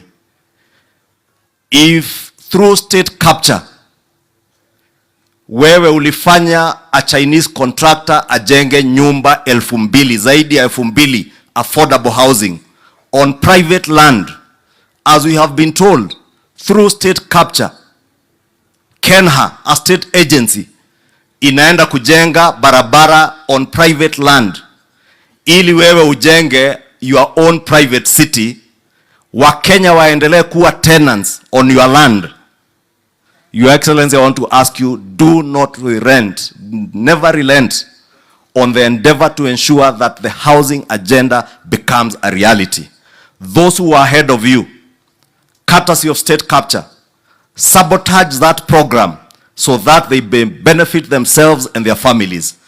Your Excellency, you are now the architect of that third dispensation of our country to ensure that we have social and economic justice to all Kenyans, that all Kenyans can access affordable housing, young Kenyans can access jobs. Huyu Senator Medho, Your Excellency, unakumbuka na amesema vizuri. Na ni vizuri sababu ni kijana husikiza huyu senator wetu. Unakumbuka wakati tulitembea hapa mara kadhaa tukiomba kura, mkiwa na naibu wa rais, siku moja amesimama juu ya gari akiongea, ukaniambia mkiwa na Mheshimiwa Rigathi Gachagua, tafuta huyu kijana atoke kwenye yako akuje UDA, wakiwa na Mheshimiwa Karongo Wadhangwa. And when I spoke to both of them, Your Excellency, I can confirm, sababu Karongo alikuwa Secretary General, alikuwa na cheo kubwa kidogo pale kwa hiyo chama. Huyu Medho ndiye alikuwa wa kwanza kuniambia enda uambie rais mimi, sababu hata mzee alikuwa ameniambia the same thing, mimi nimehama na nitaongea na Karongo tuhame pamoja, na wakahama wakaingia UDA. And that is why with God's blessings the people of Nyandarua elected him as senator hapa, na Karongo kama senator wa Nyandarua wa Kiambu. Mheshimiwa Rais, nimesema hivyo sababu ulisaidia huyu Senator Medho na Karongo kama vijana wawili wachanga wakapata kazi kama masenator. But the bigger challenge in our country today is millions of young people, their age and below, who have no jobs. Those jobs can only be guaranteed if we actualize that housing agenda and all the programs, even those of manufacturing and industry, as Waziri has said, if they become a reality. I want to encourage you, do not relent, do not lose your focus on your agenda. Hawa watu wa kelele wewe tuachie. Mimi tukiwa na Ndindi Nyoro na wale wengine na Senator Medho tutapambana na wao na tutamalizana. Wewe uendelee na kazi ya kujenga hiyo barabara ya Ihithe, uendelee na kazi ya KIPES na ile ingine yote ambayo umepangia watu, including universal health coverage. Rais, ukumbuke tulitangazia Wakenya kutoka Januari hii, Kenyans will be able to pay 300 shillings kwa NHIF. Leo ni Januari tarehe 2, Kenyans cannot do that. Sababu wachache wameenda kotini kuzuia huo mpango. And I said, Your Excellency, the other day, We shall not, and I speak that now as a leader of majority in the National Assembly, and I know the Speaker Senate is here. We shall not allow, because we have seen a judge even purporting to injunct Parliament from carrying out public participation, which is a constitutional requirement. Your Excellency, as we have said before, we shall not allow both or either judicial autocracy or executive autocracy in this country, Your Excellency. And we say that as a people's representatives. It is a constitutional duty of Parliament to carry out public participation. Therefore, Your Excellency, as we keep saying, when we are checking on you and your government to make sure there is no executive autocracy, we shall also check on the judiciary to ensure there is no judicial autocracy. Nikimalizia, Your Excellency, nimesema leo tunampumzisha mzee hapa. Watu wa Meru, Your Excellency, unajua wako na kijana rika ya senator wetu Medho. Kijana alikuwa anaitwa Sniper, who was a social media activist or a blogger, mwenye aliuawa. And Your Excellency, because we have said you are the dispensation, the third dispensation of our republic that you are leading today is to ensure social and economic justice. Your Excellency, nafurahi DCI wanafanya juhudi kuhakikisha that those who killed that young man in Meru County are brought to justice. And I want to take this opportunity to also ask, because we have laid to rest Mzee Michael today. The family of Sniper in Meru are yet to lay him to rest, awaiting justice. We want to ask both DCI and the office of the DPP to expedite the investigations and ensure that those who killed that young man are brought to justice and charged before court. Because, Your Excellency, as you promised when you were sworn in, the era of political persecution and executions must be behind us in our republic. We must have a country where the rule of law and justice and are the order of the day rather than the exception. With those many remarks, acha nikomee hapo, na kwa heshima sana nimuulize Speaker wetu wa Senate ambaye ni Mheshimiwa Amason Jeffa Kingi, ambaye ndiye Speaker wa Karongo, atuambie kama ni ukweli hiyo imesemekana Karongo ni mtiifu, yule huwa anamharibu kidogo ni Karongo, tujue kama ni ukweli.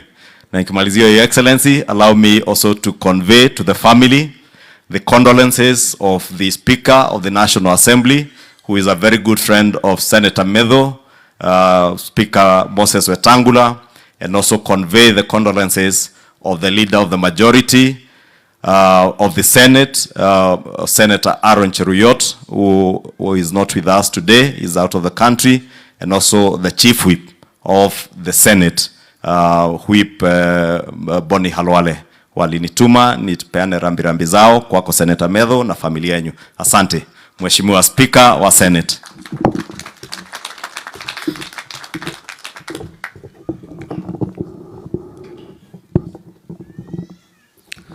Rais wetu wa Jamhuri ya Kenya, naibu wako Mheshimiwa Rigathi Gachagua, familia ya mwenda zake kiongozwa na seneta wa Nyandarua, Senator Methu, na mama mjane, Mama Janet, Governor wa Nyandarua, Mheshimiwa Badilisha, viongozi mliofika hapa, majirani, marafiki na waombolezaji wenzangu. Bwana asifiwe. Nimekuja hapa nikivaa kofia tatu. Mwanzo nimekuja hapa kama rafiki wa Senator Methu. Pili, nimekuja hapa kuwakilisha familia yangu, na pia kuja hapa kupeana rambirambi kwa sababu ama kupeleka rambirambi zangu kwa niaba ya Senate. Nimesema kwamba Senator Methu ni rafiki yangu. Ni kijana ambaye nilimjua wakati anasoma kule Pwani University. A very daring young man. There's a day he just walked into my office, anatafuta msaada. He never knew me before. Alijua tu kuna governor wa Kilifi, and because he was in need, he decided to come and knock at the door of the governor, and that is the time I got to know about Senator Methu. Ni kijana shupavu sana. Senator Methu speaks very slowly, but he speaks deep. Maneno yake hayambatani na umri wake. He's like those young men that Chinua Achebe was describing. Kwamba you could be a young man, but if you wash your hands clean, you can dine with the mighty and the kings. That is your senator as Nyandarua people. And I wasn't surprised when I go to the Senate to see Senator Methu. Because hata kule pwani alijaribu kutafuta viti vya the students organizations and universities. I remember he ran for one of those positions. Sijua alishinda ama alishindwa, but his task to lead actually started pretty early in his boyhood days. So nimekuja hapa kufariji rafiki yangu. Pili, nimekuja hapa kupeana rambirambi zangu na za familia yangu. Tatu, kuja hapa kupeana rambirambi za Senate. As a Senate, we live as a family. The joy of one senator is the joy of all of us in the Senate. And the pain of one senator is the pain of all of us in the Senate. Unlike the National Assembly, we are very few. And that's why we live as a family. Senator yoyote ule akipatikana na janga, we all of us come together and lend a shoulder to that senator so that they can lean on during those turbulent days. And that's why today we may not see all the senators present, but I want to assure Senator Methu that the entire Senate as an institution is here standing and praying and lifting him in prayer. Najua wazi kwamba wingu la majonzi limetanda katika familia hii ya Senator Methu. But Senator Methu is not the only person who's lost a dad. So has the Senate. Because that's how we live as a family. Na nakumbuka kule nakotoka kuna msemo mmoja, it's more profound when you speak it in my mother tongue, but of course none of you will understand. Kuna msemo kule natoka unasema kwamba muhimu bomukigba makindaga tsongo ganagaya. How I wish I could render this in Kikuyu.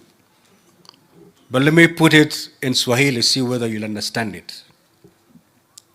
Mti mkubwa ukianguka, wana wa ndege ambao wanategemea ule mti bila shaka watayumba na watatapatapa. So to the family, we know Mzee Maigo ndalikuwa mgumo, ndalikuwa ule mti mkubwa anashikilia familia hii.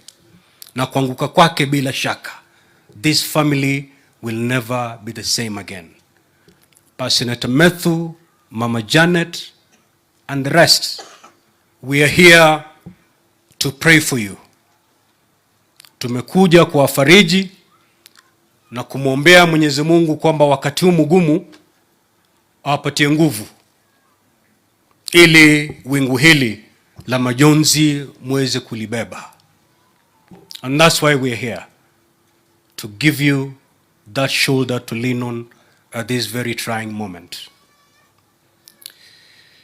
Nikimalizia sitaki kuzungumza mengi.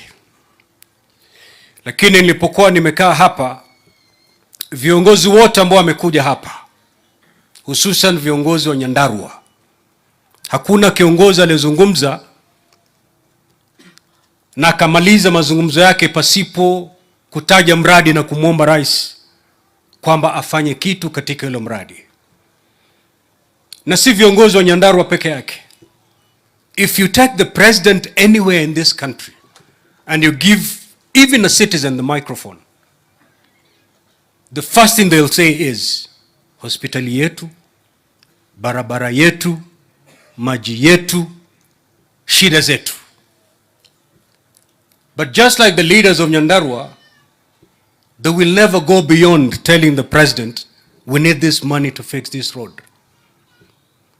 They will never help the president think how he's going to get the resources to build this road. Kuna barabara imetajwa hapa, kuna Midland hapa, kuna mambo mengi imetajwa. All those things need money. Na nisi pesa chache, ni pesa mingi. But nobody bothers to help the president, even in thinking how he's going to gate or marshal those resources so that that road can be fixed, so that this industry that has collapsed, Midland, can be revived. Nobody helps the president. But I want to tell people in Nyandarua and Kenyans, wherever they are, this country will not be built by His Excellency the President. It is upon you and I to build this country using our own sweat. In other words, our taxes. The road that has been talked about here will be built if we pay our taxes. There's no other place the president can get money. The only other place the president will get his money to build this road is when he goes to the international market and asks for a loan. But I want to tell you, a loan is a postponed tax, because ultimately it must be paid. And it's not going to be paid by the president, it is going to be paid by you and I. It's a tax. So ukiona Mkenya akijiita kiongozi anapinga mambo ya tax, mambo ya ushuru, muulize hii barabara itajengwa na nini? You know, the president doesn't have some sacks ambazo zimewekwa kwa gala pahali, ambao mnamwambia leo rais tunataka barabara hii, he runs to Nairobi, afungue, achukue gunia moja lete Nyandarua. No. The money that will fix that road is the money that you and I pay every month in form of taxes. So we pay our taxes, we fix our roads. We pay our taxes, we fix our hospitals. Kwa hivyo Wakenya wenzangu, msidanganywe na mtu awambie kwamba serikali ya Mheshimiwa William Ruto imeleta mambo ya kutoza ushuru mwingi. Instead, ask the president, where are you taking our taxes? And he has the answers. The plan has been elaborately given to us by my brother Kimani Ichung'wah, where this money is going. Ukiona mtu anakuambia uchukue sufuria weke kwa kichwa ili usilipe ushuru, that is not a leader. And I want to thank the president for the bold decisions he's made. You know, where I stand as the Speaker of the Senate, I'm not here to defend the executive, but I'm here to speak the truth. Na nataka kumpongeza rais for the bold decisions he made. You know, in this country we have leaders and we have politicians. A leader will take his people where they're supposed to go. A politician will take his people where they want to go. Because all they want ni kura. Watu wako wakisema tukachome hii nyumba kwa sababu hutaki kuwakosea, utasema twendeni. But a leader will tell them no, we cannot do that. Even if that decision will be unpopular with your people, but that is the right decision. And these are the decisions that our president made. Tough and popular, but yet the right decisions. In fact, sometimes I used to wonder, is our president going to defend his presidency in 2027? Because he had a very easy thing to do, to play politics for the first 5 years. Play to the gallery. Hakuna haja kuleta tax nyingine, manake ukiweka tax, watu watapiga mayowe, that's unpopular. Angeacha. He could have gone to the international market, borrowed and borrowed and borrowed, just like his predecessor. But he knew that was not the right thing. Though it was the most popular decision, it was not the right decision for this country. Because when he took over the reins of this country, we were in a hole. And the first thing you do when you find yourself in a hole is to stop digging. Borrowing more would mean continue digging. He decided, I'm stopping this hole because this country is already in a deep hole. And he made the bold decisions to take us back to the ground. Those decisions are extremely unpopular. But because of those decisions today, nafikiri viongozi wamezungumza hapa akasema kwamba sasa uchumi umeanza kudhibitiwa vilivyo. Why? Because of those decisions. The president could have decided to continue with the subsidy programs. Unaenda petrol station, unapata mafuta iko chini, but get to know those subsidy programs, the kind of monies that they're consuming, you borrow to subsidize services. When these loans mature, ndo utajua cha mtema kuni.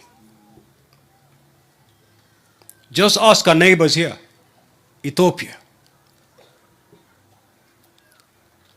You will get to know that the decision that the president made was the right decision for this country. Today, this country is celebrated by international lenders because it's keeping its financial obligations. Why? Because of those tough decisions the president made. Kwa hivyo, Mheshimiwa Kimani Ichung'wah, ukisikia jamaa wanataka kurudi kwa maandamano, just let them be. It should never be our business. Because in this country, there are some people, even if you pipe milk to their kitchens, they will still fight the president. Hata wafanye nini? Kule pwani tunaita mahasidi, na hasidi hana sababu. They'll just fight. In fact, every Sunday wakienda kanisani, their prayer point number 1 is, may William Ruto fail. Not knowing that the failure of the president is a failure of the country, is the failure of the citizens, is the suffering of all of us. So, ukiona mevaa masufuria, that should not in any way derail us from the plan. And I love the consistency that our president has in implementing the plan. You know, Your Excellency, there's a technique I read about in leadership. It is called the Stockdale paradox. I don't know whether, Excellency, you've read about it, but if you haven't, you're implementing it without even having read it. It is a technique that combines the brutal acknowledging of tough challenges facing you, the reality of today,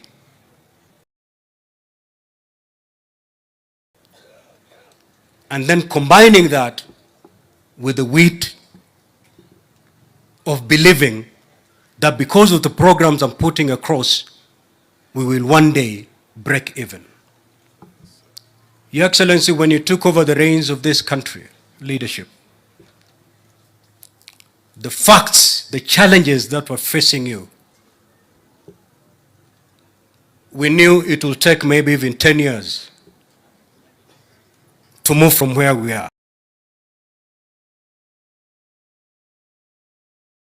But under 1 year, we have started seeing the positive changes because of the programs that we've brought about in this country. The only thing we can do, wananchi wenzangu, is to pray for our president. You know, I was told whenever we go for prayers with the president, kanisa wanasema kwamba tulimwombea rais akawa rais. That's a good thing. Lakini kule pwani tunasema kwamba kupanda mchongoma si ngoma. Ngoma ni kushuka mchongoma.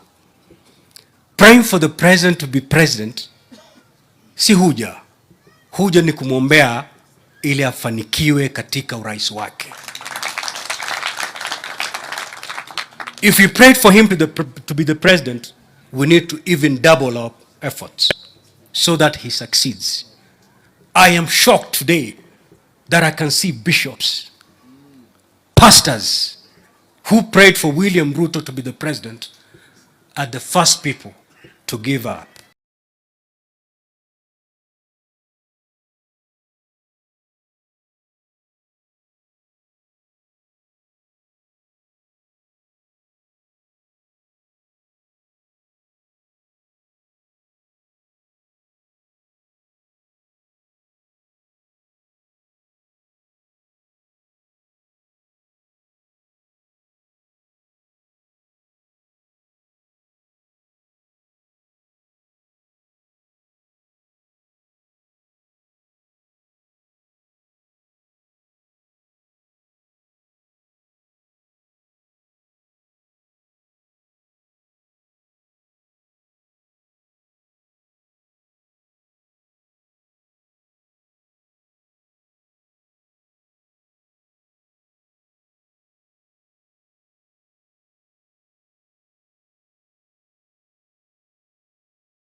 100%.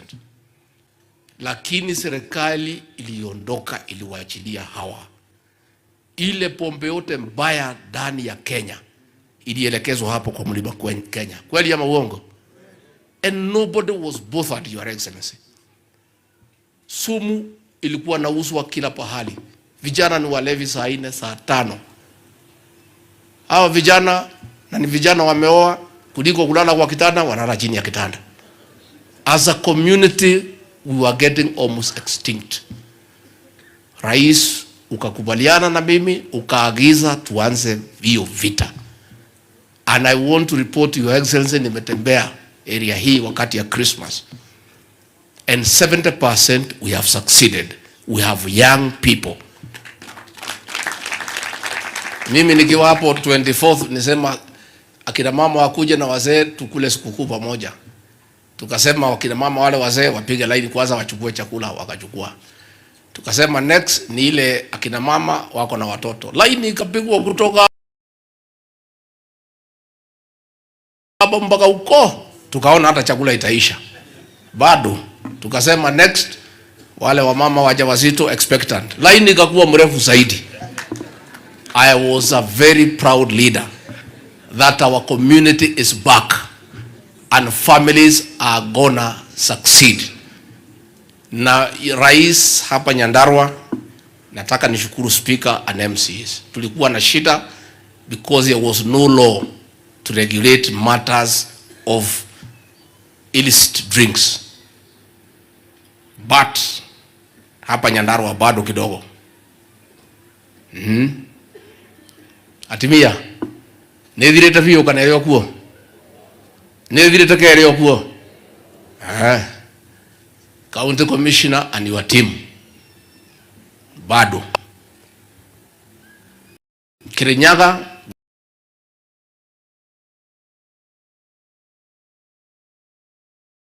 I'm telling you, when the president is here, Commander-in-Chief of the Defense Forces, mtoe miguu kwa gunia. Mtoe miguu kwa gunia. Neguo. We must protect our young people because we have a responsibility to do so. And if it has succeeded in other counties, it will succeed here. And now that the law is almost ready, even before that law, other counties have succeeded. We must do what we should do. Na kiongozi wetu, rais wetu, tulipotea kama nchi kwa sababu watu hapa chini wote waliingia kwa pombe na viongozi wakaingia kwa pombe. That's how we almost lost a country. Kama sisi huko chini tunakunywa na viongozi wanakunywa, hapo iko Kenya. That is the problem. And now that viongozi wakukunywi, tutengeneze huko chini. Tutengeneze ama tusitengeneze? Because now those leaders, you could not tell them there is a problem. Because wenyewe haoni shida. Wenyewe ni walevi. Ndio wanaendelea kukunywa. Sasa pombe ilikuwa nauzwa kila pahali kwa everybody. We almost lost an entire generation. And Your Excellency, we want to thank you, and that battle is continuing, and people, I can tell you, nimezunguka. Akina mama wanaogopa kuzungumza hadharani. But they are also very happy. Wanasema mambo sasa iko sawa sawa kwa maboma. Boma simekaa mzuri. Sema deputy president muendelee, boma iko mzuri. Atimia nikuweka ka atikuweka. Basi na niko kuagira mwana makiria. Nikimalizia, Your Excellency, niseme tu hii maneno ya Ihithe Donyujeru Road. Hii Medho wanaongea kila siku. Na watu ya Nyandarua na watu ya Nyeri. Karibu hata tupoteze masikio. Tunakumbushwa kila siku. Rais alikuwa amemaliza kazi yake. Barabara imepangwa. Imekuwa advertise. Watu wameanza kuuliza tenda. Watu wengine wanasema wanatetea haki za wanyama, wakaenda kotini. Sasa hii haki ya wanyama imeshida hii haki ya Wakenya. Hii barabara, Your Excellency, is not a new road. Imekuweko tangu wakati ya kupigania uhuru. The only difference ni ya mchanga, haina rami. So all we are saying is the same road ambayo imekuwa ikitumika iwekwe nini? Sasa hii wanyama, si magari ilikuwa yanapita. Nyinyi mmesikia hii wanyama wakilalamika mambo ya hii magari? Hata wakilalamika iko shida, wanyama wakilalamika juu ya binadamu, hii wanyama kazi yake ni gani? Zinikusaidia sisi. Your Excellency, that road is very useful in combining, in making the people of Nyandarua and Nyeri do business. Na wewe ulimaliza kazi yako. Sasa hii watu wameenda kotini. Kotini judge hata hajaenda huko kuangalia hii barabara iko wapi. Anafikiria ni barabara mpya. It's an old road. It's a road that has been in existence since 1951. A judge seated in Nairobi anatoa order. Ati hiyo barabara ikiwekwa ati wanyama watatoroka. And the road is already there. Wanyama hata wakitoroka wataenda wapi? Si msitu iko hapo ya Badea. Sasa hata wanyama wakitoka kwa barabara ingie msituni zidio hata afadhali. So, Your Excellency, we are having a problem. We are having a problem. Our judges, we respect them. Na rais wewe umekuwa muungwana. Your first executive action as president was to restore the independence of the judiciary. 1 hour after you came from Kasarani, you gazetted the judges who had been refused to take their positions by the previous administration. Kutoka hapo ukawaongeza pesa from 18 billion to 22. You have never interfered with what goes in court. Mambo yote ya serikali yako imeletwa, wameangusha. Hujaongea, umenyamaza. We are asking these judges, they are part of Kenya. Hii housing mnasimamisha, hii vijana hawa mnataka waende wapi? Why don't you go mfanye an open court, muulize watu maoni yao kuhusu hii housing? Hii health bill mnasimamisha, mambo ya hospitali. We are doing harambes every weekend ya kusaidia watu wakiwa na bills. So we want to ask our judicial officers to be patriotic Kenyans na wasikubali kutumika to stop things that are being done for the benefit of the people of Kenya. Na mimi nikimalizia, Your Excellency, niseme nyinyi wajumbe Gachagua na wengine, msiogope. Be very truthful people and don't be intimidated by these criminal gangs to say there is no problem when there is one. Don't. In the year 2006, 2007, 2008, vijana walijiunga kundi haramu. Kiongozi yao akawatuma for forceful circumcision of our women. Wakanajisi watoto wa kike. Wakaweka kodi kwa hardware. Wakaweka kodi kwa stage. Wakaanza kufanya tax collection in Kenya. Ikaenea, nobody could sleep. Ukisema ngwe, wanasema utakuwa kuja kuchukua kichwa yako. Kweli ama uongo? And it caused fear, especially in this region and Rift Valley. And it took one John Mechoke to say, no, that cannot happen. This is a country of the rule of law. Now vijana mambo yao ikafika mwisho. An attempt is being made now to revive that criminal gang.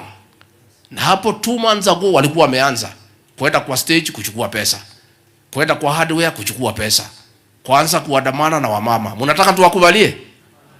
It cannot happen. And so I don't want our leaders to be intimidated. Now watu ni watu wachache. Na hakuna vijana ati wanachokota pesa wakatumie, wanapelekea huyo kiongozi yao 90%. Yeye anajenga manyumba everywhere in the country. Anatumia vijana vibaya. Ile sisi tunapinga ni kutumia vijana kutoka hapa to engage them in crime. We have a responsibility to protect our young people from being misused by anybody to engage in criminal activities. Na mtu asituambie ati vijana ni ya jamii yetu. Hawa wakina mama walifanyiwa hiyo vitendo baya ni wa jamii gani? Ni wa jamii gani? Hawa watu ya matatu walilazimishwa kutoa kodi ni wa jamii gani? Hawa wasichana walibakwa, wasichana wadogo ni wa jamii gani? Are you telling us that because criminals come from our community waharibu wa mama wetu tukiona? Let nobody tell us, Your Excellency.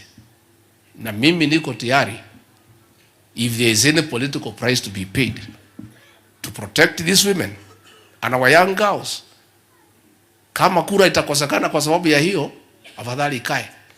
Afadhali ikae. We cannot. Hatuwezi kubali. And I want to ask our young people, tafadhali vijana wetu, msikubali kutumika vibaya. Mwende mkachukue kodi kwa watu ya matatu kupelekea mtu ajenge manyumba. Msikubali kuambiwa mwende mkasumbue wakina mama ambaye walizaa nyinyi. Muwafanyie vitendo ya kinyama ambaye hawezekani katika kane hii ya dunia hii yetu. So we are saying, Your Excellency, we want to thank our security teams in Central Kenya and in the Rift Valley for their swift action in the last 3 months. That hiyo maneno imesimamishwa, sasa watu wanafanya biashara, watu wa matatu wanafanya kazi yao, and that is what will continue to happen. And we will never allow anybody to intimidate us na kujificha kwa jamii yetu. Jamii yetu is not jamii ya criminals, and we will never protect a criminal ati kwa sababu wewe unatoka hapa. Jana mimi nimekuwa jela pale Kingongo kutembelea wale watu ambao wamefungwa hapo, karibu watu 2,000, na wengi sana, majority ni watu wa jamii hii. Na mimi sikusema tulalamike wako pale. If they have committed crimes, the law is there, and we are saying criminals will be treated as criminals, not because of where you come from. Kwa hivyo tusiambiwe na mtu asiatuambie sisi ati wewe deputy president, ati hivi vijana ni wetu, wachieni hao wafanye vile wanataka. Tukubali wasubuhi wa kina mama tukiwekwa kwa serikali kweli? Tunaweza kubali? Hatuwezi. And that one, people should know very clearly that it cannot happen. And the fifth administration, led by President William Ruto, is not the one that will allow the resurgence of that criminal gang or other gangs ya kuja kusubuana na wananchi. And in the same token, even what has happened in Meru, huyo kijana ameuawa, the law must take its course. Na tungetaka DCI to quickly conclude those investigations, and whoever is responsible must face the law, irrespective of your political persuasion, irrespective of your status in society, because the law is uniform to the people of Kenya, and that is what must happen. Kwa hivyo Rais, sisi tungetaka tukushukuru kwa kupata nafasi kuja kufariji na sisi hapa Nyandarua, na Rais anapenda Nyandarua, Senator wa Trans Nzoia. If you don't know, ametoa naibu wa rais hapa ya Nyandarua. Sasa atakosa kuja hapa aende wapi? Mimi ni mtu hapa. Sasa hata mimi namwambia rais twende nyumbani. Tena watu ya Nyandarua wamemuonesha mapenzi. You know, everybody likes being loved. Najua kina mama wanafikiria nyinyi ndio mnataka kupendwa peke yenu. Unajua twende takuwa dokate huo. Goro yako ni rakena. Goro kwega tuma karo ya kwe kaigua wega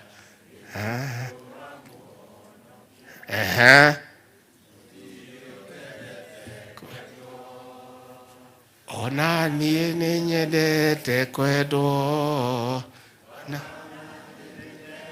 te kwedo hau muno. Rais, sisi tunakupenda. Na sisi tunasema hakuna mtu hataki kupendwa. Unajua kina mama hawa wanafikiria peke yake ndio nataka kupendwa. Hata rais tukimpenda si atakuja hapa kila wakati. Rais, sisi tunakupenda na wewe tufanyie kazi. Na wewe hapana subuka na hii watu wanaongea mambo mingi. Rais Kibaki alipoingia pale 2002, mwaka wa 2003 at 2004 alikuwa anapigiwa kelele na kila mtu. Ameleta VAT, amefanya nini, akapigiwa kelele, akanyamaza, akaendelea kufanya kazi. Mwishowe akimaliza miaka yake 10. Si kila mtu anasema Mwai Kibaki ndio rais wa pekee Kenya. Rais, wewe umeshika ile line ya Mwai Kibaki. Kanyangia hapo rais wetu. Kanyangia hapo. Hii maneno itapita tu, acha hii watu wapige kelele. Hata nimeona sasa wametafuta wengine ati wanaitwa watu ya opinion poll. Hao watu wamesema Raila atashinda mara 5. Sasa hiyo watu wewe unaweza kuwasikiza? Forget about these fellows. This is the old script, old narrative by the same characters that means nothing. Wewe rais wetu, wewe fanya kazi. Sisi tuko hapo kuunga wewe mkono. Na sisi tunakushikilia. And we are supporting you. Na unajua sisi waoga, we are there supporting you. And I want to assure you, Your Excellency, nobody can incite this region against you. These are very intelligent people. Watu naonanga wamenyamaza na mnai hakuna kitu wajui. These are people ambaye wanaelewa. Wewe umepata nchi, deni ndio hiyo. When Mwai Kibaki left this country, ilikuwa na deni ya 1.8 trillion. Amepatia Uhuru Kenyatta ndugu yetu. Amekuachia na 9.8. Wewe vile Speaker Kingi amesema, ungejipenda useme, ndio mimi nipendwe, wacha nichukue ifike 20 trillion, yule atakuja nyuma yangu, atakuja kufanya nini? Lakini wewe umekuwa a patriotic Kenyan. That situation is not sustainable. Umeamua kwanza, wacha tujaribu kungangana na hii deni. Kwa hivyo lazima hapa itakuwa uchungu hapa na pale. But President, in this region, I want to assure you, I've been here over Christmas, tumeongea na hii watu, there is no problem. People are just quiet, wanaangalia, wanangojea, and they trust you, they entrusted you with their vote, they trust your leadership, and they know you know what you are doing, and you make this country great, na watakupatia nafasi, na watakuunga mkono, and more so, wataendelea kukuombea. Ningetaka, nemukuru kama tukaribishe mudhamaki? Tungetaka kwa heshima tumpigie makofi, tumkaribishe rais wetu.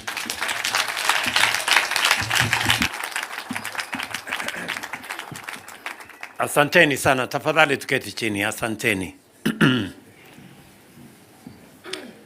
Mama wetu, Mama Janet Maigo na family ya ndugu yetu Senator Methu wa hapa Nyandarua, maaskofu wetu wote, viongozi wenzangu na watu wa Nyandarua, amjambo.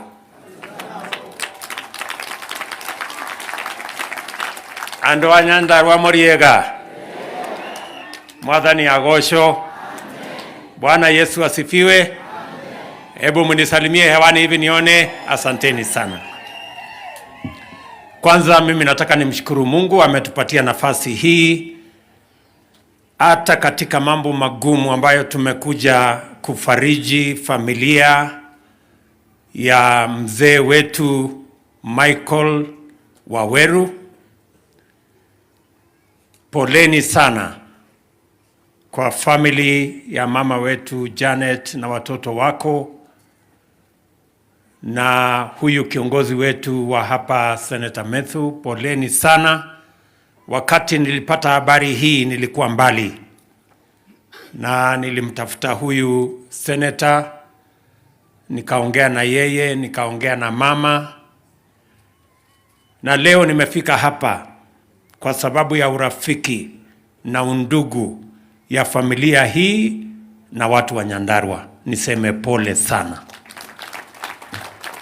Huyu mzee ambaye tumempoteza, vile tumeambiwa kwa historia yake, alikuwa ni mtu wa bidii, alikuwa ni mtu shujaa ambaye alifanya kazi kwa kujitolea. Mumesikia ya kwamba alikuwa ni mtu wa kutengeneza baiskeli. Sio mtu ati alikuwa na baiskeli, alikuwa ni mtu ya kutengeneza baiskeli ya watu wengine. Lakini akang'ang'ana mpaka akawa na baiskeli, mpaka akawa na gari, mpaka akalea watoto wake. Hiyo ni kielelezo kizuri kwa watu wetu wa Nyandarua na watu wetu wa taifa la Kenya. Tunamuenzi, tunamheshimu kwa sababu ni mtu ambaye ako na historia, ako na desturi, ni mtu ambaye amejitolea na akafanya kazi ambayo leo sisi tuko na senator ambaye amelelewa na mzee Michael Maigo. Tunamwambia huyu mzee hata katika safari yake ameondoka, tunamshukuru sana. Na mimi nimekuja hapa vile vile kwa sababu nimebahatika katika hii familia, nikapata rafiki na nikapata kiongozi ambaye ananisaidia. Huyu seneta wenu, kama vile Mheshimiwa Ishungwa alisema, kwa sababu ni mimi niko na uzoefu kiasi ya mambo hii ya siasa. Nimekuwa hapo kwa muda. Wakati niliona huyu kijana akiongea katika mkutano moja, na nikasikia ako kwa chama ingine iko pembeni huko, nikatuma huyu Ishungwa nikamwambia, mimi naona kuna kiongozi hapa, lakini atakuja kupata majeraha kubwa akikaa kule. Na nataka nikushukuru my friend Senator kwa sababu ulikubali mwito wetu uungane na timu yetu, ndio tuombe hawa kura watu wa Nyandarua tukiwa pamoja. Na vile vile kama vile imesemekana walikuwa na huyu Karungu wa Thang'wa, na wakawa vijana wazuri, nikaona kweli hapa kuna viongozi, na nimefurahi sana. I am a very happy person kwamba hawa vijana wamepata nafasi ya uongozi. Mimi nataka niwahakikishie vile Deputy President amesema, tutasaidia hawa vijana, tuwapatie mentorship, ndio wawe vijana wanaweza kutusaidia na uongozi wa kesho na kesho kutwa. Mimi nafurahi sana kwamba mzee hata ingawaje ametuacha, alitulelea huyu kijana na ndugu zake. Hapa tuko na familia ya watu wa kufanya bidii na kufanya kazi. Mzee akawa ni baba wa huyu kijana wa kumlea, kumzaa na kumlea. Mimi nikawa na bahati ya kuwa ni baba wake ya kisiasa. Pia nimpange vizuri vile mzee alimpanga vizuri pale nyuma. So Senator Methu, na nataka nimwambie mama Janet, huyu kijana usikuwe na wasiwasi. Ako katika mikono yangu, nitampanga vizuri. Na ukisikia analalamika ni vile nimemnyorosha ndio akae mzuri. Vile nasikia mzee pia alikuwa ananyorosha watu wengine hapo. Sasa huyu akijaribu kupiga kona hivi nitamweka laini. Ndio tuweze kupata viongozi wa kesho ambao wanaweza kupeleka taifa letu la Kenya mahali wa Kenya watafaidika na mahali Kenya itaheshimika. Nataka vile vile niwashukuru sana wale wote ambao mmekuja hapa kufariji familia hii. Hii ndio undugu. Hii ndio faraja ambayo itawapa nguvu kujua ya kwamba hata ingawaje mzee ameondoka, wako na familia kubwa ya Wakenya wengi, sote tukiwemo, kusimama na wao wakati huu na kujua vile tutaweza kwenda mbele tukiwa pamoja. Na waomba watoto wa mzee, wasichana kwa wanaume, na familia hii, kwa ile heshima huyu mzee ameweka, na nyinyi pia mshikilie hapo, muwe ni watu wa bidii, mjenge mali, mjenge taifa letu, na pia mjenge familia yenu, ili tuweze kwenda mbele pamoja. Nchi, taifa ni kukutanisha familia zetu. There is no country without families. The foundation, the firm, strong foundation of a nation is a strong and firm family. So I want to encourage you as a family, learning from the footsteps of Mzee Michael, to continue to do the good that he did, to continue to work hard, to work smart, and to build the future of your family as we build the nation of Kenya together. Poleni nilichelewa kidogo kwa sababu ya mambo ya Najua mimi ni mkulima kidogo pia. Ni wakati mimi sifanyi kazi hii, mimi ni mkulima pale nyumbani. Unajua hii kilimo ukienda mbali sana unakuta sengenge imeharibika. Unakuta sijui kazi gani imekwama. Sijui kazi gani ng'ombe imekwama kidogo. So nilikuwa nanyorosha watu pale panga masaa kumbe inakimbia. Alafu pia tukawa na shida kidogo ya mambo ya weather. Lakini nilisema kwa vyovyote lazima nije hapa ili tuungane pamoja kuhakikisha kwamba familia hii inajua ya kwamba Wakenya wanasimama na wao na pia tuweze kufarijiana pamoja. Watu wa hapa Nyandarua, mimi nataka niwashukuru sana kwa kuwa marafiki, kwa kuwa washirika, na yale mambo yote mmesema hapa nimeyasikiza kwa makini. Sio mambo mageni, ni mambo tumeongea pale mbeleni. Nataka niwashukuru pia ninyi na Wakenya wengine wote kwa sababu ya kutupatia muda. Mwaka mmoja uliopita tumepanga mambo mengi kwa sababu ilikuwa inatupasa tufanye hivyo. I want to thank the people of Kenya, the people of Nyandarua for giving us time to plan properly for our country so that we don't make mistakes that we